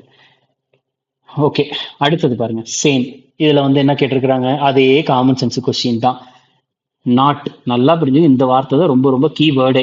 Not one of the 3 approaches of government of India for poverty reduction. என்னன்னா, வறுமை குறைப்புக்கான இந்திய அரசாங்கத்தின் 3 அணுகுமுறைகளில் பின்வருவனவற்றில் எது ஒன்று அல்ல. அதாவது வறுமையை குறைக்கிறதுக்கு இந்திய அரசாங்கம் நிறைய பண்ணிக்கிட்டு இருக்காங்க, ஆனா எது பண்ணல அப்படின்றத அதுல கேட்டிருக்காங்க. ரைட்டா, சரி நம்ம வந்து ஃபர்ஸ்ட் வாசிக்கிறோம். Rice income and the employment for the poor. அப்ப எம்ப்ளாய்மெண்ட் ஃபார் த புவர், அப்ப வறுமையில இருக்கிறவங்களுக்கு வேலை கொடுக்கறாங்க, அதன் மூலியமாக அவங்க வேலை வருமானம் கிடைக்கும். ஸோ அப்ப இது கரெக்ட் தான், இது கவர்மெண்ட் பண்றாங்க. அடுத்து, provide minimum basic communities to people through public expenditure. Government அவங்க செலவு பண்ணி பேசிக்கான விஷயங்கள் எல்லாமே வந்து மக்களுக்கு கொடுக்குறாங்க. ஓகே, நிறைய திட்டங்கள் மூலியமா கொடுக்குறாங்க, இதுவுமே கவர்மெண்ட் பண்றது. அடுத்து, growth oriented approach with the expectation that economic growth would trickle down to the poor. அதாவது இதுல என்ன சொல்லியிருக்கிறாங்க அப்படின்றது வந்து கொஞ்சம் தெளிவா நீங்க பாருங்க. பொருளாதார வளர்ச்சி வந்து ஏழைகளுக்கும் சென்றடையும் வகையில் என்ற எதிர்பார்ப்புடன் கூடிய வளர்ச்சி சார்ந்த அணுகுமுறை. ரைட்டா, சோ பொருளாதாரம் வளருதுன்னா அந்த பொருளாதாரம் வளர்வதன் மூலியமாக ஏழைகளும் வந்து பார்த்துட்டீங்கன்னா அந்த வறுமையில் இருந்து மீள்வார்கள் அப்படின்ட்டு சொல்றாங்க. இதுவுமே கரெக்ட் தான். ரைட்டா, இந்த 3 ஸ்டேட்மெண்ட்டை வாசிக்கிறப்போ ஓகே, எனக்கு வந்து இதெல்லாம் பண்றாங்க பண்ணல அது வந்து பார்த்துட்டீங்கன்னா செகண்டரி. ரைட்டா, இது வந்து பண்ணியிருக்கலாம் அப்படின்றது எனக்கு ஒரு பேசிக் லெவல்ல தோணுது. ஓகே, முதல் ஸ்டேட்மெண்ட்டை படிங்க. ensure the bare minimum level of remuneration or wage for labor with different level of skills. இதுல என்ன சொல்றாங்கன்னா, வெவ்வேறு திறன் நிலைகளை கொண்ட தொழிலாளர்களுக்கான குறைந்தபட்ச ஊதியம் அல்லது கூலியை உறுதி செய்தல். இது வந்து பண்ணலாம், ஆனா கவர்மெண்ட் வந்து இது பண்ணல. ரைட்டா, அதாவது எனக்கு கார்பெண்டருக்கு இவ்வளவுதான் சம்பளம் கொடுக்கணும், அதுக்கு அடுத்து வந்து பார்த்துட்டீங்கன்னா பெயிண்டர் இருக்கிறாங்க, பெயிண்டருக்கு வந்து பார்த்துட்டீங்கன்னா இவ்வளவுதான் சம்பளம் கொடுக்கணும், அதுக்கப்புறம் வந்து கோல்டு ஸ்மித்து, இந்த தங்கம்லாம் ஆசாரிகள்லாம் இருக்காங்க தெரியுமா, ஸோ அவங்களுக்கு இவ்வளவுதான் வந்து சம்பளம் கொடுக்கணும். அதற்கு அடுத்தது வந்து பார்த்துட்டீங்கன்னா இப்போ ஃபார் எக்ஸாம்பிள் பைலட்டுன்னு இருக்கிறாங்கன்னு வச்சுக்கோங்க, பைலட்டு இல்லைன்னா வந்து வேற வேற இப்போ ஃப்ரூட் செல்லர்ஸ் இருக்கிறாங்க, இல்லைன்னா வந்து வேற ஏதாச்சும் கூட நம்ம வச்சுக்கலாம். இப்போ ஃபார் எக்ஸாம்பிள் வந்து கன்ஸ்ட்ரக்ஷன் ஒர்க்கர்ஸ்க்கு இவ்வளவுதான் சம்பளம் கொடுக்கணும்னு எதுவுமே வந்து ஃபிக்ஸ்டு அப்படின்ற ஒன்று கிடையவே கிடையாது. ரைட்டா, அவங்க வந்து என்ன சொல்றாங்க, என்ஷூர் த பேர் மினிமம் லெவல்ல வந்து எதுவுமே சொல்லவே இல்லை. ஸோ ஆன்சர் வந்து பார்த்துட்டீங்கன்னா ஆப்ஷன் 1 தான். ஸோ புரியுதா, இது வந்து வெவ்வேறு திறன் நிலைகளை கொண்ட தொழிலாளர்களுக்கான குறைந்தபட்ச ஊதியத்தை வந்து உறுதி செய்தல் அப்படின்றது பண்ணல. ஓகே, அடுத்து வந்து என்ன கேட்டிருக்கிறாங்க, சேம். அப்ப இது வரைக்கும் வந்து கொஸ்டின் வந்து வேற வெளியே இருந்தெல்லாம் கேட்கல, கேட்டிருக்கிறது நம்மளுடைய கிளாஸ்ல நடத்தினது மட்டும்தான். மீதி எல்லாம் காமன் சென்ஸ் கொஸ்டின் சேம் இதே தான். ஹியூமன் டெவலப்மெண்ட் அதாவது பாலின சமத்துவம் மனித வளர்ச்சிக்கு எவ்வாறு பங்களிக்க முடியும், சேம், இதுவுமே காமன் சென்ஸ் கொஸ்டின்ஸ் தான். ஓகே, ஹியூமன் டெவலப்மெண்ட் வந்து ஜெண்டர் ஈக்குவாலிட்டி எப்படி வந்து ஹியூமன் டெவலப்மெண்ட்டுக்கு பங்களிக்கும் அப்படின்றது கேள்வி. இதற்கான ஆன்சர் ஃபர்ஸ்ட் இது பாருங்க. ஜெண்டர் ஈக்குவாலிட்டிக்கும், அதாவது ஒரு செகண்ட்,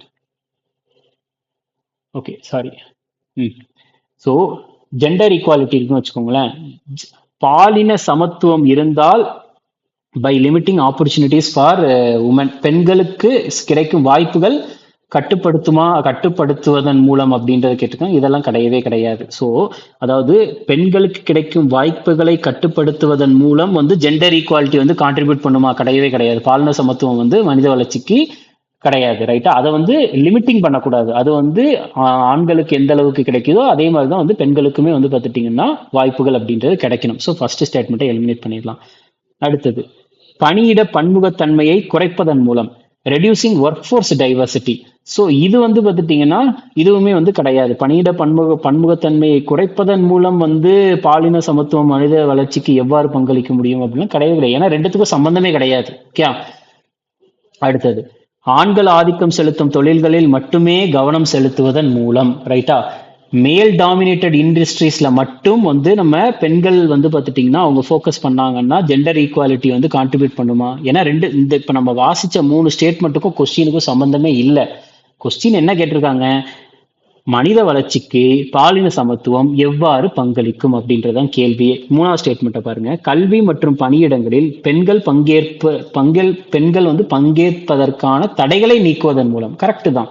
ஏன்னா நம்மளுக்கு எஜுகேஷன், கல்வியிலையும் சரி பணியிடத்திலையும் சரி, ரைட்டா, பணியிடங்கள்ல பெண்கள் பங்கேற்பதற்கான தடைகள் நிறைய இருக்கு. அந்த தடைகளை நீக்கினால் ஆட்டோமேட்டிக்கா மனித மேம்பாட்டுக்கு பாலின சமத்துவம் வந்து பார்த்துட்டீங்கன்னா பங்களிக்க தானே செய்யும். ஸோ அதே தான் இதுல கேட்டிருக்காங்க. ஸோ இது வந்து காமன் சென்ஸ் கொஸ்டின் தான், வெளியே இருந்தாலும் கேட்கல, ரைட்டா.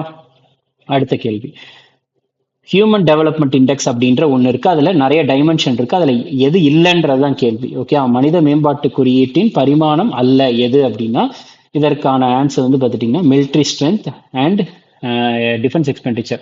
அதாவது ஹியூமன் டெவலப்மெண்ட் இண்டெக்ஸுக்கும் மிலிட்ரி ஸ்ட்ரென்த்துக்கும் வந்து பார்த்துட்டிங்கன்னா சம்பந்தமே கிடையாது. மனித மேம்பாட்டுக்கும் மிலிட்ரி ஸ்ட்ரென்த்துக்கும் சம்பந்தம் இல்லை. அதையுமே வந்து நம்ம கிளாஸ்ல நான் தெளிவாக சொல்லியிருக்கிறேன். இது வந்து செட் 5 போட்டிருக்கிறது. ஸ்டெனோ 2025 எக்ஸாம் நடந்துச்சு. அதில் வந்து பார்த்துட்டிங்கன்னா எக்கனாமியில் வந்து பார்த்துட்டிங்கன்னா நான் இதை நடத்தியிருப்பேன். அது போக நிறைய கிளாஸ்லையும் நடத்தியிருப்பேன், ரைட்டா, நம்மளுடைய கோர்ஸ்லேயே. இந்த ஹியூமன் டெவலப்மெண்ட் இண்டெக்ஸ் இருக்குல்ல, அது வந்து யுனைடெட் நேஷன் டெவலப்மெண்ட் ப்ரோக்ராமால் ரிலீஸ் பண்ணுறது. இப்போ முதல் இடத்துல யார் இருக்காங்கன்னா ஐஸ்லாண்டு தான் இருக்குது. 130வது இடத்துல வந்து இந்தியா இருக்குது. ஸோ இந்த ஹியூமன் டெவலப்மெண்ட் இண்டெக்ஸ் 3 பரிமாணங்கள்ல வந்து மெஷர் பண்றாங்க. அதே தான் ஷீனா என்னது, ஸ்டாண்டர்ட் ஆஃப் லிவிங், வாழ்க்கை தரம், ஹெல்த்தி லைஃப், அடுத்து எஜுகேஷன், ஓகே. இதுலையுமே வந்து அதே தான் கொடுத்துருக்கு. Human development index standard of living, அடுத்து ஹெல்த்தி லைஃப், எஜுகேஷன். ஸோ இது வந்து கிடையாது. இதுவுமே நம்மளுடைய கோர்ஸ்ல டைரக்டாவே எடுத்திருக்கோம். அடுத்தது, இதை என்ன கேட்டிருக்காங்கன்னா, a main worker is a person who works for, முக்கிய பணியாளர் என்பது பின்வரும் காலங்களில் பணிபுரியும் ஒரு நபர். அதாவது ஒரு வருஷத்துல வந்து எத்தனை நாள் வேலை பார்த்தா அவர் மெயின் ஒர்க்கர் அப்படின்ட்டு கன்சிடர் பண்றாங்க அப்படின்னா அட்லீஸ்ட் 183 days, ஒரு வருஷத்துக்கு 6 மாதம் அல்லது 183 நாள் வந்து அவர் வேலை பார்த்தா அவர் வந்து பார்த்துட்டிங்கன்னா மெயின் ஒர்க்கர் அப்படின்ட்டு கன்சிடர் பண்றாங்க. சரியா? ஸோ நம்மளுக்கு வந்து இது வந்து பார்த்துட்டிங்கன்னா கொஞ்சம் டிஃபிகல்ட்டான கொஸ்டின் தான், ரைட்டா. நம்மளுக்கு வேலையின்மைக்கு வந்து நிறைய டைப் இருக்கு. சைக்கிளிக்கல் அன்எம்ப்ளாய்மெண்ட், பொருளாதாரம் குறைவதன் மூலியமாக வந்து வேலை இல்லாம போனா சைக்கிளிக்கல் அன்எம்ப்ளாய்மெண்ட்.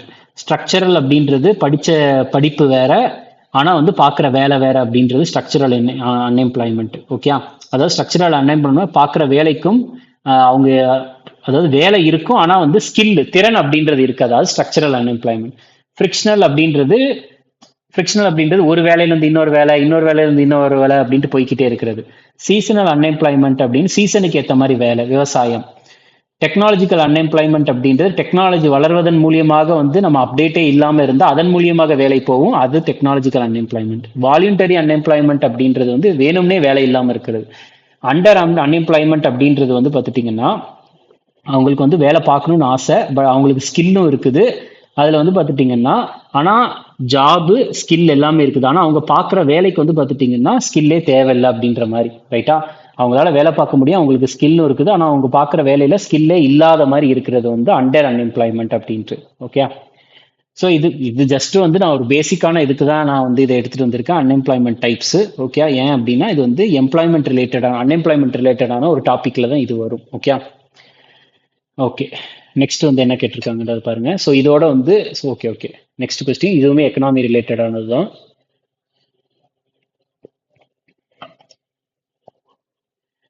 ஓகே, ஸோ இதில் என்ன கேட்டிருக்கிறாங்கன்னா 2011 மக்கள் தொகை கணக்கெடுப்பில் வந்து 2011 மக்கள் தொகை கணக்கெடுப்பின்படி சமவெளிகள், வளமான மண் மற்றும் அதிக மழைப்பொழிவு காரணமாக அதிக மக்கள் தொகை அடர்த்தி கொண்ட மாநிலங்களில் பின்வரும் எந்த மாநிலம் ஒன்றாகும்? ரைட்டா? அதாவது flat plains, fertile soils, abundant rainfall, இது காரணமாக ஹை பாப்புலேஷன் டென்சிட்டி எங்க அப்படின்னா, ஏன்னா இங்க பாருங்க, இதுவுமே ஒரு காமன் சென்ஸ் கொஸ்டின் தான். அபண்டன்ட் ரெயின்ஃபால், மழை அதிகமா பெய்யும் அப்படின்ட்டு சொல்றாங்க. ராஜஸ்தான்ல அதிகமா மழை பெய்யுமா? கிடையவே கிடையாது. ஏன்னா ராஜஸ்தான் பாலைவனம், அப்ப இது வராது. அடுத்து ஃபிளாட் பிளைன் அப்படின்ட்டு சொல்றாங்க. ஃபிளாட் பிளைன் என்னது? சமவெளிகள், ரைட்டா? ஃபிளாட் பிளைன்னா வந்து என்னன்னா அது ஒரு சமவெளி. ஹிமாச்சல பிரதேசம் வந்து சமவெளியா மலையா இருக்குது, சரியா? அப்ப ஹிமாச்சல பிரதேசமும் வராது. அதற்கு அடுத்தது வந்து பார்த்துட்டீங்கன்னா ஃபர்டைல் சாயில், செழிப்பான மண் இருக்கும் அப்படின்னு சொல்றாங்க. குஜராத்தில் வந்து செழிப்பான மண் இருக்கும், பட் ஆனால் அந்த அளவுக்கு ஃபுல்லாலாம் கிடையவே கிடையாது. ப்ளஸ் அதே மாதிரி வந்து குஜராத்தில் அதிகமான மழையும் அப்படின்றதும் கிடையாது, ஏன்னா ராஜஸ்தான் பக்கத்தில் இருக்குது. ஸோ இதுவும் கிடையாது. அப்போ ஆன்சர் ஆட்டோமேட்டிக்காக எதுக்கு வரும்னா கேரளாவுக்கு தான் வரும், ரைட்டா? ஸோ இது வந்து பார்த்துட்டிங்கன்னா ஒரு காமன் சென்ஸ் கொஸ்டின் தான், ரைட்டா? ஸோ நம்மளுக்கு இது வந்து இந்த 3 அடிப்படையில் மக்கள் தொகை அடர்த்தி எது எங்க அப்படின்றதான் கேட்டிருக்காங்க. பட் ஆனால் நார்மலாக வந்து நம்மளுடைய 2001 சென்சஸ்ல வந்து பாப்புலேஷன் டென்சிட்டி அப்படின்ட்டு பார்க்குறப்ப, அதாவது மக்கள் தொகை அடர்த்தினா என்னது? ஒரு சதுர கிலோமீட்டருக்கு ஒரு ஸ்கொயரை போட்டு இந்த சைடு 1 கிலோமீட்டர், ஒரு கிலோமீட்டர் போட்டால் அதான் ஒரு சதுர கிலோமீட்டர். அந்த ஒரு சதுர கிலோமீட்டருக்குள்ள எத்தனை மக்கள் இருக்கிறாங்கன்னு பார்க்கறது தான் உங்களுக்கு மக்கள் தொகை அடர்த்தி. இந்தியாவில் 2011 மக்கள் தொகை கணக்கெடுப்பின்படி 382 பேர் ஒரு சதுர கிலோமீட்டருக்கு இருக்கிறாங்க. அதிகமா எந்த மாநிலத்துல அப்படின்னா பீகார்ல, கம்மியா எந்த மாநிலத்துலன்னா அருணாச்சல பிரதேசத்துல, யூனியன் பிரதேசத்துல அதிகமா வந்து டெல்லியில 11,320 பேர் இருக்கிறாங்க. கம்மியானது வந்து யூனியன் பிரதேசத்துல அந்தமான் நிக்கோபார். கிராமப்புற அடர்த்தி அப்படின்றது 292 பேர், நகர்ப்புற அடர்த்தி அப்படின்றது 11,000க்கு மேல இருக்கிறாங்க. மெட்ரோ சிட்டிஸ் டெல்லி, மும்பை அந்த மாதிரி இடத்துல. ஓகே, ஸோ இதோட எக்கனாமி முடிஞ்சிருச்சு. அடுத்து ஜாகிரபி, ரைட்டா? ஸோ இந்தியாவில் வந்து பார்த்துட்டிங்கன்னா பாலைவன பகுதியில் இருக்கக்கூடிய மிக நீளமான நதி என்ன அப்படின்றது கேட்குறாங்க. நம்மளுக்கு பாலைவன பகுதி அப்படின்னாலே வந்து நம்மளுக்கு எது வரும் அப்படின்னா ராஜஸ்தான்ல தான். ராஜஸ்தான் தான் பாலைவனம் இருக்கு, தார் பாலைவனம். அப்போ ராஜஸ்தான்ல இருக்கக்கூடிய நதி எது அப்படின்னு பார்த்துட்டிங்கன்னா அது லூனி நதி. லூனி நதி, ரைட்டா? இங்கே பார்த்தாலே உங்களுக்கு தெரியும். ஓகே, லூனி நதி. ஸோ நம்ம கிளாஸ்லேயே நான் சொல்லியிருப்பேன் என்ன அப்படின்னா static topic Indian cities and river banks டாப்பிக்கில் வந்து லூனி நதி வந்து எங்கே இருக்குதுன்னா ராஜஸ்தானில் இருக்குது. அது போக வந்து கோட்டா அப்படின்ற ஒரு நகரம் வந்து எங்கன்னா சம்பல் நதியின் கரையோரம். பனாஸ் நதி வந்து தீசால இருக்குது. அதுக்கப்புறம் பனாஸ் அப்படின்றது தீசா அப்படின்னு சொல்றாங்க. பேட்வா அப்படின்றது ஓர்ச்சா. இதெல்லாம் நகரங்கள் இந்த மாதிரி இடத்துல இருக்குது. ஓகே, பனாஸ் தீசான்ற இடம், பேட்வா வந்து மத்திய பிரதேசத்துல, ஆர்ச்சா அப்படின்ற இடம் லூனி ராஜஸ்தான்ல இருக்குது. ஓகே, அடுத்தது இதுல என்ன கேட்டிருக்காங்கன்னா எந்த மாதத்திலிருந்து எந்த மாதம் வரையிலான தென்மேற்கு பருவ மழை காலம் வந்து நாட்டின் பெரும்பாலான பகுதிகளுக்கு மழைக்காலமாக அறியப்படுகிறது? சவுத் வெஸ்ட் மான்சூன் எந்த மாசத்துலேருந்து எந்த மாதம் அப்படின்றது தான் கேட்டிருக்காங்க. அந்த மாசத்துல தான் வந்து அந்த குறிப்பிட்ட மாசத்துல தான் வந்து நம்ம இந்தியாவில் அதிகமான இடத்துல மழை பெய்யும். அப்படின்னா இது ஜூன் டு செப்டம்பர் தான். ஸோ நம்மளுடைய கோர்ஸ்ல கிளைமேட் ஆஃப் இந்தியா சாயில்ஸை தெளிவாக நான் மென்ஷன் பண்ணியிருப்பேன். இந்தியாவில் ரெயின்ஃபால் வந்து சவுத் வெஸ்ட் மான்சூனில் அதிகமாக பெய்யுமா, நார்த் ஈஸ்ட் அதிகமாக பெய்யும் அப்படின்னா சவுத் வெஸ்ட்டில் தான். South west season June to September. அது அப்படியே கொஸ்டினில் இப்போ என்டிபிசியில் கேட்டதே தான், ஜூன் டு செப்டம்பர். இதுவும் ஜூன் டு செப்டம்பர். அடுத்து இது சவுத் வெஸ்ட் மான்சூன் 2 பிரான்ச் இருக்கு, அரேபியன் சீயும் பே ஆஃப் பெங்காலும். நார்த் ஈஸ்ட் மான்சூன் அக்டோபர்லேருந்து டிசம்பர் வரைக்கும் வரும். நார்த் ஈஸ்ட் மான்சூனுக்கு இன்னொரு பெயர்கள் எல்லாமே இருக்கு, ரிட்ரீட்டிங் மான்சூன் அப்படின்ட்டு. இந்த நார்த் ஈஸ்ட் மான்சூன்ல தான் தமிழ்நாட்டில் வந்து மழைப்பொழிவு அதிகமாக இருக்கும். அடுத்து அமராவதி, பவானி, ஹேமாவதி, கபினி, இது எல்லாம் வந்து எந்த நதியினுடைய கிளை நதிகள் அப்படின்றது கேள்வி. அமராவதி, பவானி, ஹேமாவதி, கபினி ஆகியவை பின்வரும் எந்த ஆற்றின் முக்கிய துணை ஆறுகளாக இருக்கும் அப்படின்னா இதற்கான ஆன்சர் காவேரி. நம்ம கிளாஸ்ல இதையும் சொல்லியிருக்கு. பெனிசுலா ரிவர்ஸ் டாபிக் ஸ்டாட்டிக் டாபிக்ல மென்ஷன் பண்ணியிருப்பேன். காவேரி நதியை பொறுத்த வரைக்கும் அது தோன்றி அதாவது எங்க தோன்றுகிறது அப்படின்னா ஆரிஜின் வந்து தலக்காவேரி, தலக்காவேரிக்கு அப்புறம் பிரம்மகிரி, பிரம்மகிரிக்கு அப்புறம் சாரி தலக்காவேரி எங்க இருக்குன்னா பிரம்மகிரி மலைகள், பிரம்மகிரி மலை எங்க இருக்குன்னா குடகு மாவட்டம், குடகு மாவட்டம் எங்க இருக்குன்னா கர்நாடகா, கர்நாடகால இருந்து தமிழ்நாட்டுக்கு போகுது, தமிழ்நாட்டுல டெல்டா உருவாக்குது. ஓகே, அதனுடைய கிளை நதிகள் அப்படின்ட்டு பாக்குறப்ப நான் வந்து ஷார்ட்கட் என்ன சொல்லியிருக்கேன் அப்படின்னா காவேரி ஒரு பெண் பெயர், ரைட்டா, ஒரு உமனுடைய பெயர் அப்படின்ற மாதிரி ஞாபகம் வச்சுக்கலாம். ஷீ அதாவது ஒரு பொண்ணு கிட்ட கேக்குறாங்க, நீ டீ குடிக்கிறியா இல்ல தீர்த்தம் குடிக்கிறியா, உடனே அவங்க என்ன சொல்றாங்கன்னா நோ எனக்கு எதுவுமே வேண்டாம் அப்படின்னு சொல்றாங்க. ஷீ அப்படின்னா ஷிம்ஷா, நீ அப்படின்னா காபினி பாவானி, டீ அப்படின்னா ஹேமாவதி அமராவதி ஆர்காவதி, அடுத்து தீர்த்தம் லக்ஷ்மண் தீர்த்தா, நோ அப்படின்னா நொய்யல். ஓகே, இதெல்லாம் காவேரி நதியினுடைய கிளை நதிகள். அடுத்தது நெக்ஸ்ட் என்ன கேட்டிருக்காங்கன்னா பின்வரும் உற்று நோக்கல்களில் எது ஒரு வேதிவினை நிகழ்ந்ததை வந்து குறிக்கிறது.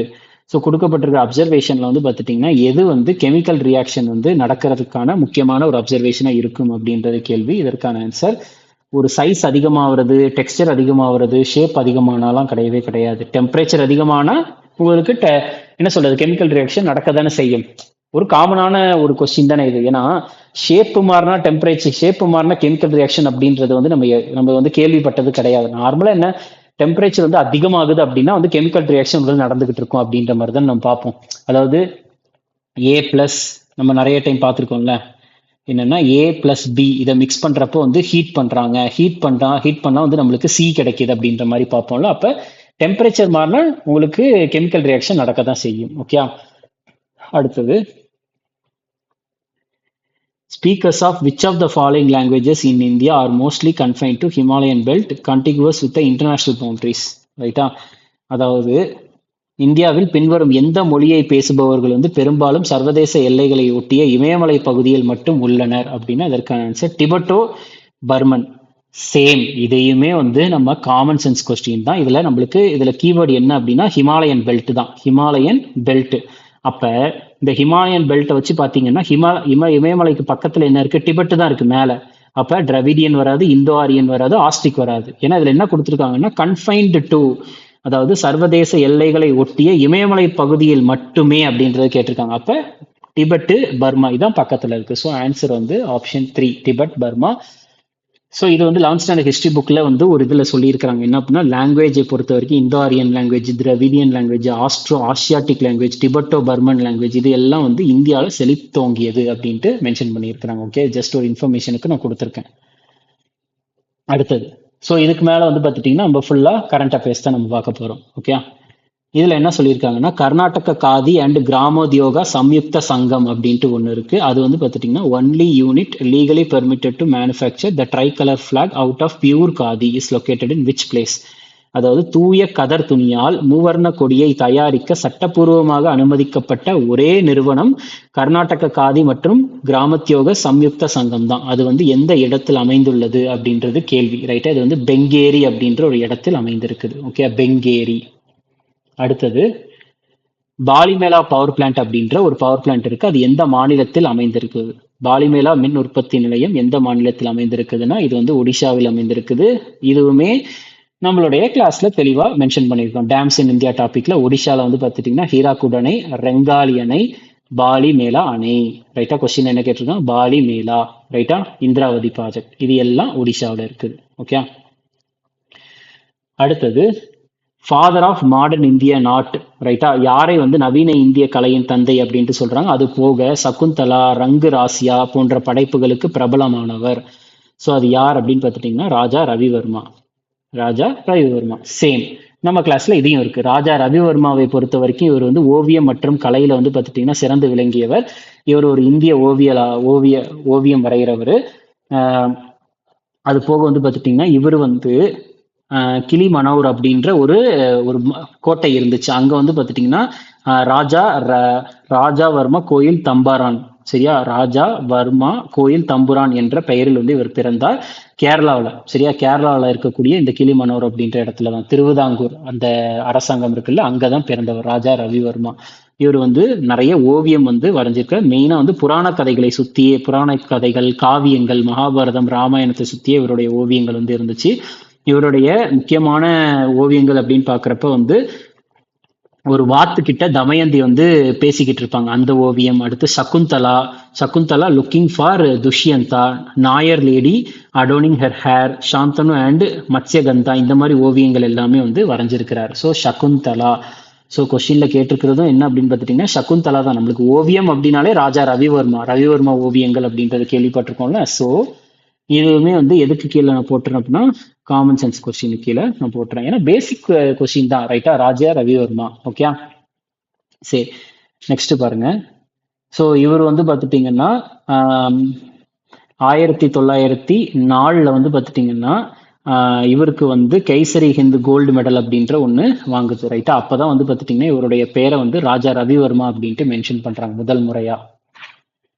நெக்ஸ்ட் அடுத்தது என்ன கேட்டிருக்கிறாங்க, ஜனவரி 1 வந்து எல்லா வருஷமும் என்ன தினமாக செலிப்ரேட் பண்ணப்படுகிறது அப்படின்றது கேள்வி. இதற்கான ஆன்சர் வந்து பார்த்துட்டீங்கன்னா இதற்கான ஆன்சர் வந்து குளோபல் ஃபேமிலி டே, உலக குடும்ப தினம். சேம் நம்மளுடைய கிளாஸ்ல இதுவும் மென்ஷன் பண்ணி, ஜனவரி 2025 குளோபல் ஃபேமிலி டே, ஜனவரி 1. இந்த வருஷத்துக்கான கருப்பொருள் என்னன்னா one world one family building bridges across generation அப்படின்ற ஒரு கருப்பொருள். அடுத்தது என்ன கேட்டிருக்காங்கன்னா, யுனைடெட் நேஷன் வந்து ஃபர்ஸ்ட் டைம் வந்து வேர்ல்டு கிளீன் எனர்ஜி டே வந்து எப்போ செலிப்ரேட் பண்ணாங்க அப்படின்றது கேள்வி, ரைட்டா. எந்த தேதி என்று ஐக்கிய நாடுகள் சபை வந்து முதல் உலக தூய்மை ஆற்றல் தினத்தை அனுசரித்தது அப்படின்னா இதற்கான ஆன்சர் ஜனவரி 26, 2024. சேம் இதுவுமே நம்ம க்ரோர்ஸ்ல இருக்குது. International day of clean energy எப்போ, ஜனவரி 26. எப்பொழுது, ஜனவரி 26, clean energy for people and planet அப்படின்ற கருப்பொருள். ஜனவரி 26, ஜனவரி 26. ஓகே. அடுத்தது இதுவுமே பாருங்க, இதுவுமே இதை நான் எதில் சேர்ப்பேன் அப்படின்னா காமன் சென்ஸ் கொஸ்டின்ல தான் சேர்ப்பேன், ரைட்டா. ஏன்னா கேள்வியை பார்த்தீங்கன்னா கிரிக்கெட் கூட அசோசியேட் இல்லாத டேர்ம் எது, அசோசியேட் இல்லாத டேர்ம், ரைட்டா. அதாவது விளையாட்டு சொற்களில் வந்து கிரிக்கெட்டுடன் தொடர்புடையது அல்ல அப்படின்னு. கவர் டிரைவ் கேள்விப்பட்டிருக்கோம், பவர் பிளே, எல்பிடபிள்யூ அப்படின்றதெல்லாம் கேள்விப்பட்டிருக்கோம். பட் ஆனால் ரைடர் அப்படின்றதெல்லாம் எதில் கேள்விப்படணும், இந்த கபடியில் வந்து பார்த்தீங்கன்னா ரைடர் அப்படின்ட்டு சொல்லுவாங்கல்ல. ஸோ அப்போ ஆன்சர் ஆட்டோமேட்டிக்காக வந்து ரைடர் தான். ஓகே. அது போக அதை நான் ஆல்ரெடி மென்ஷனும் பண்ணியிருக்கேன். இதில் பாருங்க, பவர் பிளே அப்படின்றது இருக்கா, பவர் பிளே. அதுக்கடுத்து எல்பிடபிள்யூ அப்படின்றது இருக்கா, எல்பிடபிள்யூ. எல்லாமே நம்ம மென்ஷன் பண்ணிடுறோம் நம்மளுடைய கோர்ஸ்ல வந்து. இது வந்து கரண்ட் அஃபேர்ஸை வந்து மர்ச் பண்ணி உங்களுடைய டெலகிராம் குரூப்லேயும் அவைலபிளாக இருக்கும். அது கிரிக்கெட்டில் வந்து பார்த்துட்டிங்கன்னா பவுன்சர், பவுண்ட்ரி, டக்கு, அடுத்து LBW, maiden, no ball, out, power play, run out, yorker, இது எல்லாமே வந்து கிரிக்கெட்டில் கிரிக்கெட்டில் இருக்கக்கூடிய டெர்மினாலஜிஸ் தான். ஓகே. ஸோ இதெல்லாம் ஞாபகம் வச்சுக்கோங்க. அடுத்தது பக்காரோ ஸ்டீல் பிளான்ட், பொக்காரோ எஃகு ஆலை வந்து எந்த மாநிலத்தில் அமைந்துள்ளது அப்படின்றது கேள்வி. இதற்கான ஆன்சர் வந்து பார்த்துட்டிங்கன்னா ஜார்க்கண்ட்.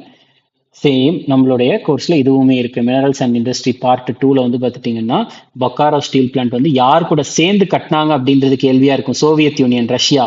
பட் ஆனால் நான் இதில் பார்த்துட்டிங்கன்னா பொக்காரோ எஃகு ஆலை வந்து ஜார்க்கண்ட்ல இருக்கு, 1965 இருக்கு. இது எல்லாத்தையுமே நான் மென்ஷன் பண்ணியிருப்பேன்.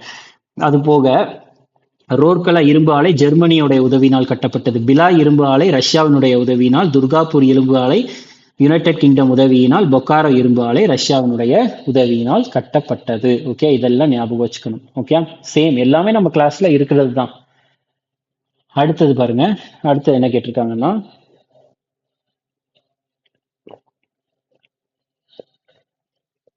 ஓகே, ஸோ எந்த விதிகளில் every object will remain at rest or in uniform motion unless acted upon an external force, அதாவது ஒரு பொருளின் மீது புறவிசை செயல்படாத வரை அது ஓய்வு நிலையிலோ அல்லது சீரான இயக்கத்திலோ இருக்கும் என்று கூறும் விதி வந்து எது அப்படின்னா இது Newton's first law of motion தான்.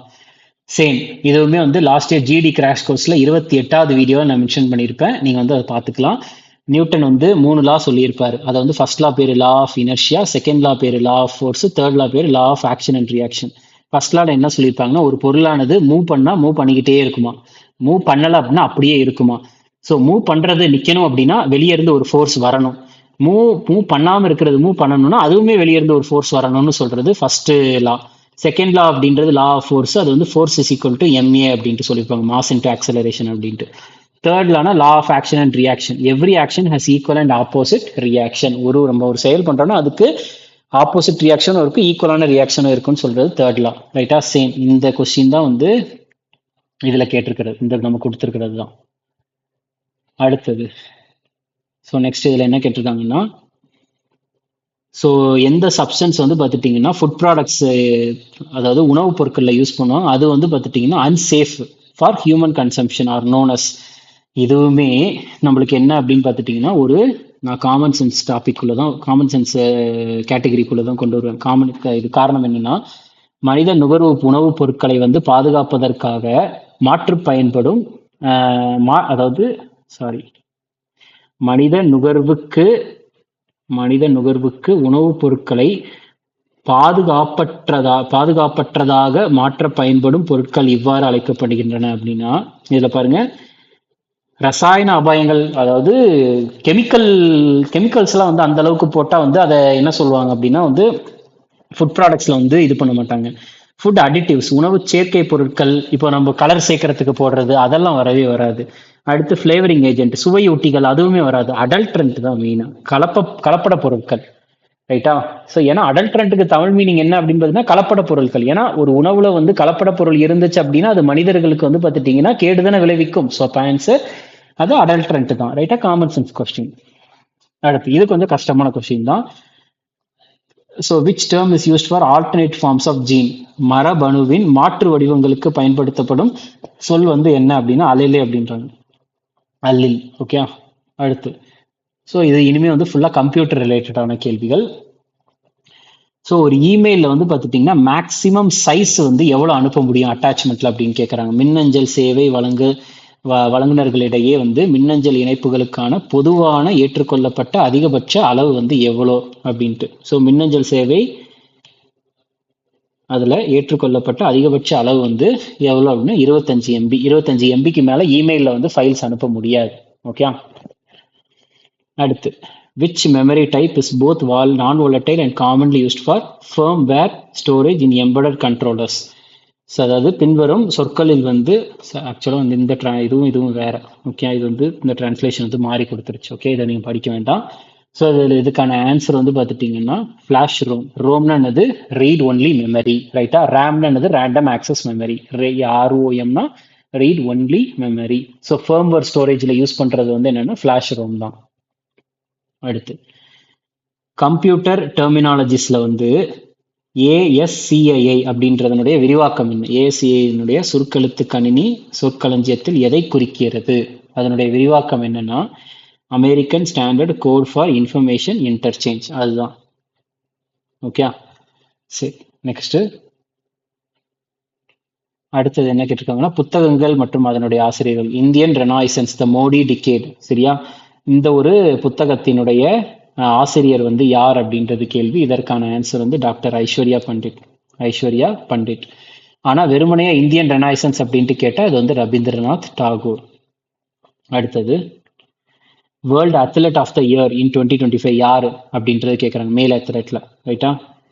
ஸோ இதற்கான ஆன்சர் வந்து பார்த்துட்டிங்கன்னா இதுக்கான ஆன்சர் வந்து மாண்டோ டுப்ளான்டிஸ். இதுவுமே வந்து டிரான்ஸ்லேஷன் கொஞ்சம் மாறி இருக்குது. ஸோ மேலே பார்த்தீங்கன்னா தெரியும், வேர்ல்டு அத்லெட் 2025 உங்களுக்கு world athlete of the year வந்து யார் அப்படின்னா உங்களுக்கு ஆண்களில் வந்து மாண்டோ டுப்ளான்டிஸ். இதுவுமே நம்மளுடைய கரண்ட் அஃபேர்ஸில் தெளிவாக நான் மென்ஷன் பண்ணியிருப்பேன். அதாவது அர்மாண்டோ டுப்ளான்டிஸ் இருக்கிறார்ல, அது வந்து மாண்டோ டுப்ளான்டிஸ் அப்படின்ட்டு இருக்கு. Okay, Armando டுப்ளான்டிஸ்.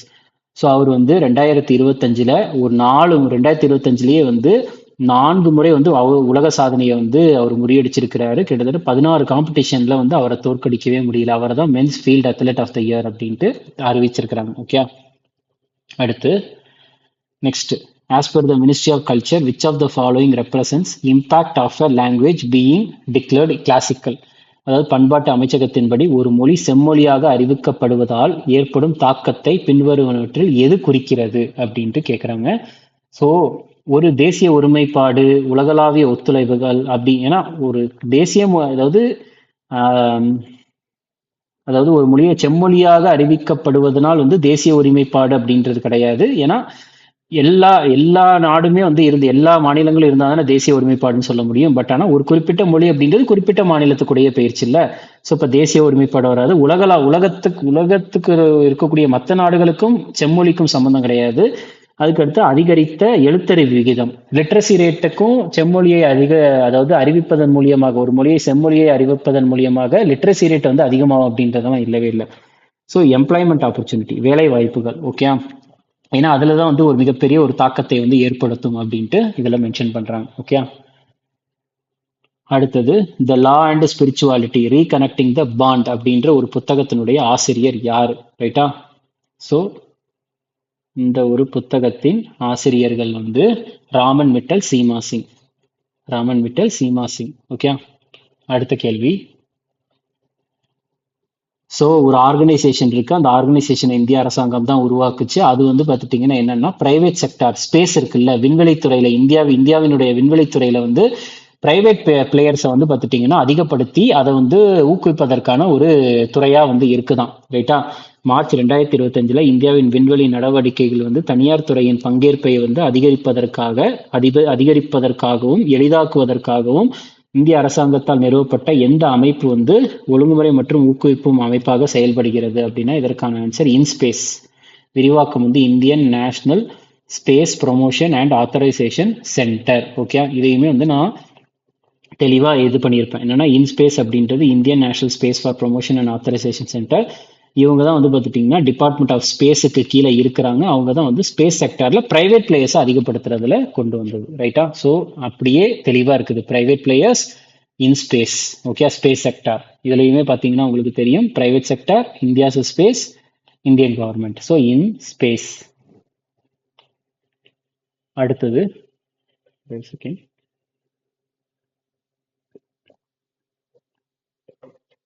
இதில் என்ன கேட்டிருக்காங்கன்னா United Nation office on drugs and crime மற்றும் யுனைடெட் நேஷன் உமன் இவங்க வந்து ஒரு டேட்டா வந்து ரிலீஸ் பண்ணியிருக்கிறாங்க. சரியா? அந்த டேட்டா 2025 படி women or girl killed by the intimate partners or family members worldwide in 2024. அதாவது ஒரு பெண் அல்லது குழந்தை வந்து பார்த்துட்டிங்கன்னா நெருங்கிய சொந்தங்கள் அல்லது குடும்ப உறுப்பினர்களால் வந்து அவங்க வந்து பார்த்துட்டிங்கன்னா எத்தனை நிமிஷத்துக்கு ஒரு தடவை இல்லைன்னா எத்தனை மணி நேரத்துக்கு ஒரு தடவை வந்து பார்த்துட்டிங்கன்னா எத்தனை பெண்கள் வந்து அதாவது இறந்து போகிறாங்க அப்படின்ற மாதிரி கேட்குறாங்க. சரியா? ஸோ அதில் வந்து பார்த்துட்டிங்கன்னா அதில் மென்ஷன் பண்ணது வந்து இதுக்கான ஆன்சர் வந்து எவ்ரி 10 minutes, 10 நிமிஷத்துக்கு ஒரு தடவை. சரியா? எவ்ரி 10 minutes, எல்லா 10 நிமிஷத்துக்கும் ஒரு தடவை வந்து பார்த்துட்டிங்கன்னா குடும்ப உறவினர்களாலவோ அல்லது நெருங்கியவர்களாலவோ வந்து ஒரு பெண்ணோ அல்லது குழந்தை வந்து பார்த்துட்டிங்கன்னா கொல்லப்படுறாங்க அப்படின்ட்டு United Nation office on drugs and crime மற்றும் யுனைடெட் நேஷன் உமன் அவங்க ரிலீஸ் பண்ண டேட்டாவில் வந்து மென்ஷன் பண்ணியிருக்கிறாங்க. ஓகே, ஸோ நம்மளுடைய ஸ்டாட்டிக் டாபிக் இன்டர்நேஷ்னல் ஆர்கனைசேஷனில் வந்து United Nation office on drugs and crimes அந்த இது வந்து உருவாக்கப்பட்டது 1997. ஜெனீவாவில் வந்து தலைமையகம் இருக்கு. காடா வாலி வந்து பார்த்துட்டிங்கன்னா தலைவராக இருக்கிறாங்க. 164 உறுப்பினர்கள் வந்து இதில் இருக்கிறாங்க. இதெல்லாம் ஷார்ட்கட்டு, நீங்கள் ஸ்டாட்டிக் டாப்பிக்கில் பார்த்தா தெளிவாக உங்களுக்கு புரியும். ஓகே, அடுத்தது சார்ப் சூ அப்படின்ற ஒரு கன்சர்வேஷன் ரிசர்வ் வந்து இருக்குது. அது இந்தியாவினுடைய மிகப்பெரிய கன்சர்வேஷன் ரிசர்வாக இருக்குது. அது எந்த இடத்துல இருக்குது அப்படின்றது கேள்வி. ரைட்டா? இந்தியாவின் மிகப்பெரிய பாதுகாப்பு காப்பகமான சராப்சூ பாதுகாப்பு காப்பகம் பின்வரும் எந்த மாநிலத்தில் அமைந்துள்ளது அப்படின்னா ஹிமாச்சல பிரதேசம். இது அப்படியே நம்மளுடைய கரண்ட் அஃபேர்ஸ் கிளாஸ்ல இருக்கிறது. இவருங்க Charpsu same India's largest conservation reserve அப்படியே கேட்டிருக்கிறாங்க. ரைட்டா? India's largest conservation reserve Charpsu. இது வந்து எதில் அப்படின்னா May 2025 கரண்ட் அஃபேர்ஸ்ல ஸ்டேட் அப்படின்ற டாபிக்ல எடுத்திருப்பேன். ரைட்டா? Charpsu world's largest conservation reserve Himachal Pradesh. Okay, அடுத்தது ஐஎம் அப்படின்ற ஒரு புக்கை வந்து பார்த்துட்டிங்கன்னா February 2025 முன்னாள் துணை குடியரசுத் தலைவர் ஜெகதீப் தங்கர் அவர்கள் வந்து வெளியிட்டார். அதை வந்து எழுதியது யார் அப்படின்ட்டு கேட்டிருக்கிறாங்க. ரைட்டா? அதை தொகுத்தவர் வந்து யார்? ஐஎம் அப்படின்ற ஒரு புத்தகம். ஸோ அதற்கான ஆன்சர் வந்து கோபிச்சந்த் பி ஹிந்துஜா. இதுவுமே சேம் நம்ம கிளாஸ்ல இருக்குங்க பாருங்க. இது பார்த்தா உங்களுக்கு தெரியும்.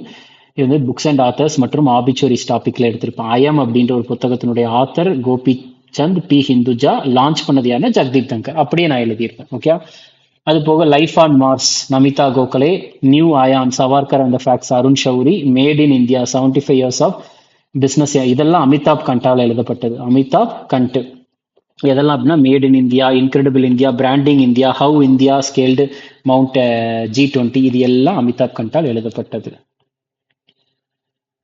அடுத்தது நெக்ஸ்ட் என்ன கேட்டிருக்கிறாங்கன்னா, எனர்ஜி ஸ்டாட்டிஸ்டிக்ஸ் இந்தியா 2025 படி வந்து எந்த ரெனியூபிள் எனர்ஜி வந்து பார்த்துட்டிங்கன்னா இந்தியாவுடைய டோட்டல் பொட்டன்ஷியல் ரெனியூபிள் பவர்ல வந்து அதிகமான ஷேர் இருக்குது அப்படின்றது கேட்டிருக்காங்க. ரைட்டா? ஸோ இதற்கான ஆன்சர் வந்து எது அப்படின்னா விண்ட் எனர்ஜி, காற்றாலை ஆற்றல். ஓகே, சேம் இதுவுமே வந்து நம்ம கிளாஸ்ல இருக்கு. எனர்ஜி ஸ்டாட்டிஸ்டிக்ஸ் இந்தியா 2025 அதை வந்து ரிலீஸ் பண்ணது யாருன்றத மாதிரி கேட்டிருக்காங்க. நம்ம பார்த்துருக்கோம் national statistics office. So energy statistics India report release பண்றது நேஷனல் ஸ்டாட்டிஸ்டிக்ஸ் ஆஃபீஸ். ஓகே, அடுத்தது ஸோ மத்திய அமைச்சர் ராஜீவ் ரஞ்சன் சிங் அவர்கள் வந்து பார்த்துட்டிங்கன்னா ஆர்கானிக் ஃபிஷரிஸ் கிளஸ்டரை வந்து சிக்கிம்ல எந்த மாவட்டத்தில் ஆரம்பிச்சு வச்சார் அப்படின்றது கேள்வியாக கேட்டிருக்காங்க. இந்திய அரசாங்கத்தின் மத்திய அமைச்சர் ராஜீவ் ரஞ்சன் சிங் வந்து ஜனவரி 2025 சிக்கிம்ல எந்த மாவட்டத்தில் வந்து இயற்கை மீன்வள கொத்து திட்டத்தை அதாவது கிளஸ்டர் அதாவது தொடங்கி வைத்தார் அப்படின்னா சொரேங் அப்படின்ற ஒரு இடம். சொரேங் நம்ம கரண்ட் அஃபேர்ஸ் கிளாஸ்ல ஜனவரி 2025 கரண்ட் அஃபேர்ஸ் கிளாஸ்ல தெளிவாக நான் மென்ஷன் பண்ணியிருப்பேன். ராஜீவ் ரஞ்சன் சிங் இந்தியாவுடைய முதல் ஆர்கானிக் ஃபிஷரிஸ் கிளஸ்டரை எந்த ஸ்டேட்ல ஆரம்பிச்சு வச்சாருன்னா சிக்கிம். ஆனா அதனுடைய எக்ஸ்பிளனேஷன்ல நான் என்ன சொல்லியிருப்பேன்னா சிக்கிம்ல சொரேங்கு மாவட்டத்தில் ஆரம்பிச்சு வச்சிருக்காங்கன்றதையும் நான் மென்ஷன் பண்ணியிருக்கிறேன். ரைட்டா? அடுத்தது 2024-25 விஜய் ஹசாரே கோப்பையை ஜெயிச்சவங்க யார் அப்படின்றது கேள்வி. 2024-25 விஜய் ஹசாரே கோப்பையினுடைய வெற்றியாளர் அணி வந்து யார் அப்படின்னா Karnataka. So Karnataka. Okay, same இதையுமே வந்து ஜனவரி 2025 கரண்ட் அஃபேர்ஸ் சீரீஸ்ல அப்படியே போட்டிருக்கேன். எந்த டீமை தோற்கடிச்சு அதாவது எந்த டீமை கர்நாடகா தோற்கடிச்சு விஜய் ஹசாரே டிராஃபியை ஜெயிச்சாங்க 2024-25னா விதர்பா. இதுல பாத்தீங்கன்னா உங்களுக்கு தெரியும் கர்நாடகா விதர்பாவை 36 ரன் வித்தியாசத்துல தோற்கடிச்சு விஜய் ஹசாரே டிராஃபி 2024-25 வதோதரால வச்சு ஜெயிச்சிருக்கிறாங்க. ரைட்டா? ஸோ இதன் மூலியமாக வந்து பார்த்துட்டிங்கன்னா உங்களுக்கு கர்நாடகாவும் தமிழ்நாடும் வந்து 3 முறை கோப்பை ஜெயிச்சிருக்காங்க, விஜய் ஹசாரே கோப்பை. அதற்கு அடுத்தது வந்து ஓகே கர்நாடகா வந்து 5வது விஜய் ஹசாரே கோப்பை, தமிழ்நாடு 3 முறை, மும்பை 2 முறை, சௌராஷ்டிரா 2 முறை அப்படின்ற மாதிரி ஜெயிச்சிருக்காங்க. கர்நாடகா டீமுடைய கேப்டன் மயங்க் அகர்வால், விதர்பா டீமுடைய கேப்டன் வந்து கருண் நாயர். ரைட்டா? அப்படியே தெளிவாக நான் ஃபுல் டீடைல்டு எக்ஸ்பிளனேஷனும் இதெல்லாம் மென்ஷன் பண்ணியிருக்கேன். நெக்ஸ்ட் இதுதான் வந்து last question. 2025 women's premier league 3வது பதிப்புல வந்து எந்த டீம் ஜெயிச்சது அப்படின்றது கேள்வியா இருக்குது. ரைட்டா? ஸோ இதற்கான ஆன்சர் வந்து பார்த்துட்டீங்கன்னா ஒரு செகண்ட். பிரீமியர் லீக்கின் 3வது பதிப்பில் எந்த அணி வெற்றி பெற்றது அப்படின்னா மும்பை இந்தியன்ஸ் தான் ஜெயிச்சாங்க. மும்பை இந்தியன்ஸ் தான் இதில் ஜெயிச்சிருக்காங்க. இதுவுமே இங்கே பாருங்க 2025 உமன்ஸ் பிரீமியர் லீக் இருக்குல்ல, அதுல எந்த டீம் வந்து டைட்டில் ஜெயிச்சதுன்னா மும்பை இந்தியன்ஸ். அப்படியே நான் எக்ஸ்பிளைன் பண்ணியிருக்கேன். ரைட்டா? ஸோ இதுதான் வந்து பார்த்துட்டீங்கன்னா இப்போ NTPC UG CBT computer based டெஸ்ட்ல நடந்தது. சரியா? ஸோ அப்போ நம்மளுக்கு இதுல கொஸ்டின்ஸ் அப்படின்ட்டு பார்க்குறப்ப வந்து 80%. ரைட்டா? நான் இதுலயே கூட நான் மென்ஷன் பண்றேன். 80% ஆஃப் த கொஸ்டின் வந்து பார்த்துட்டீங்கன்னா நம்மளுக்கு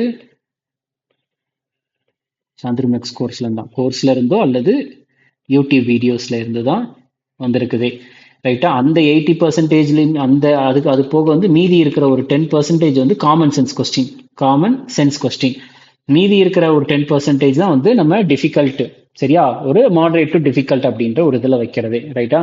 ஸோ அப்படின்றப்போ வந்து ஒரு நல்ல ஸ்டாண்டர்டான கொஸ்டின்ஸ் தான் வந்து இருக்கு. அது போக மேக்ஸிமம் எல்லாமே நம்மளுடைய கோர்ஸை நீங்க கரெக்டா ஃபாலோ பண்ணிட்டு இருந்தீங்கன்னா அந்த 80% பிளஸ் அந்த ஒரு காமன் சென்ஸ் கொஸ்டின் மேக்ஸிமம் வந்து பார்த்துட்டீங்கன்னா நம்ம அட்டன் பண்ணியிருக்கலாம். ஓகே, ஒரு 5 கொஸ்டின் இல்லை 6 கொஸ்டின் மட்டும்தான் நம்ம விட்டுருக்கிற மாதிரி இருக்கும். மீதி இருக்கிற எல்லா கொஸ்டினுமே நம்ம வந்து அட்டன் பண்ணியிருக்கலாம். ஓகே, ஸோ இதோட வந்து பார்த்துட்டீங்கன்னா நான் முடிச்சுக்கிறேன். உங்களுக்கு ஏதாச்சும் டவுட் இருந்துச்சுன்னா நீங்கள் கையில் கமெண்ட்ல பண்ணலாம். Okay, thank you.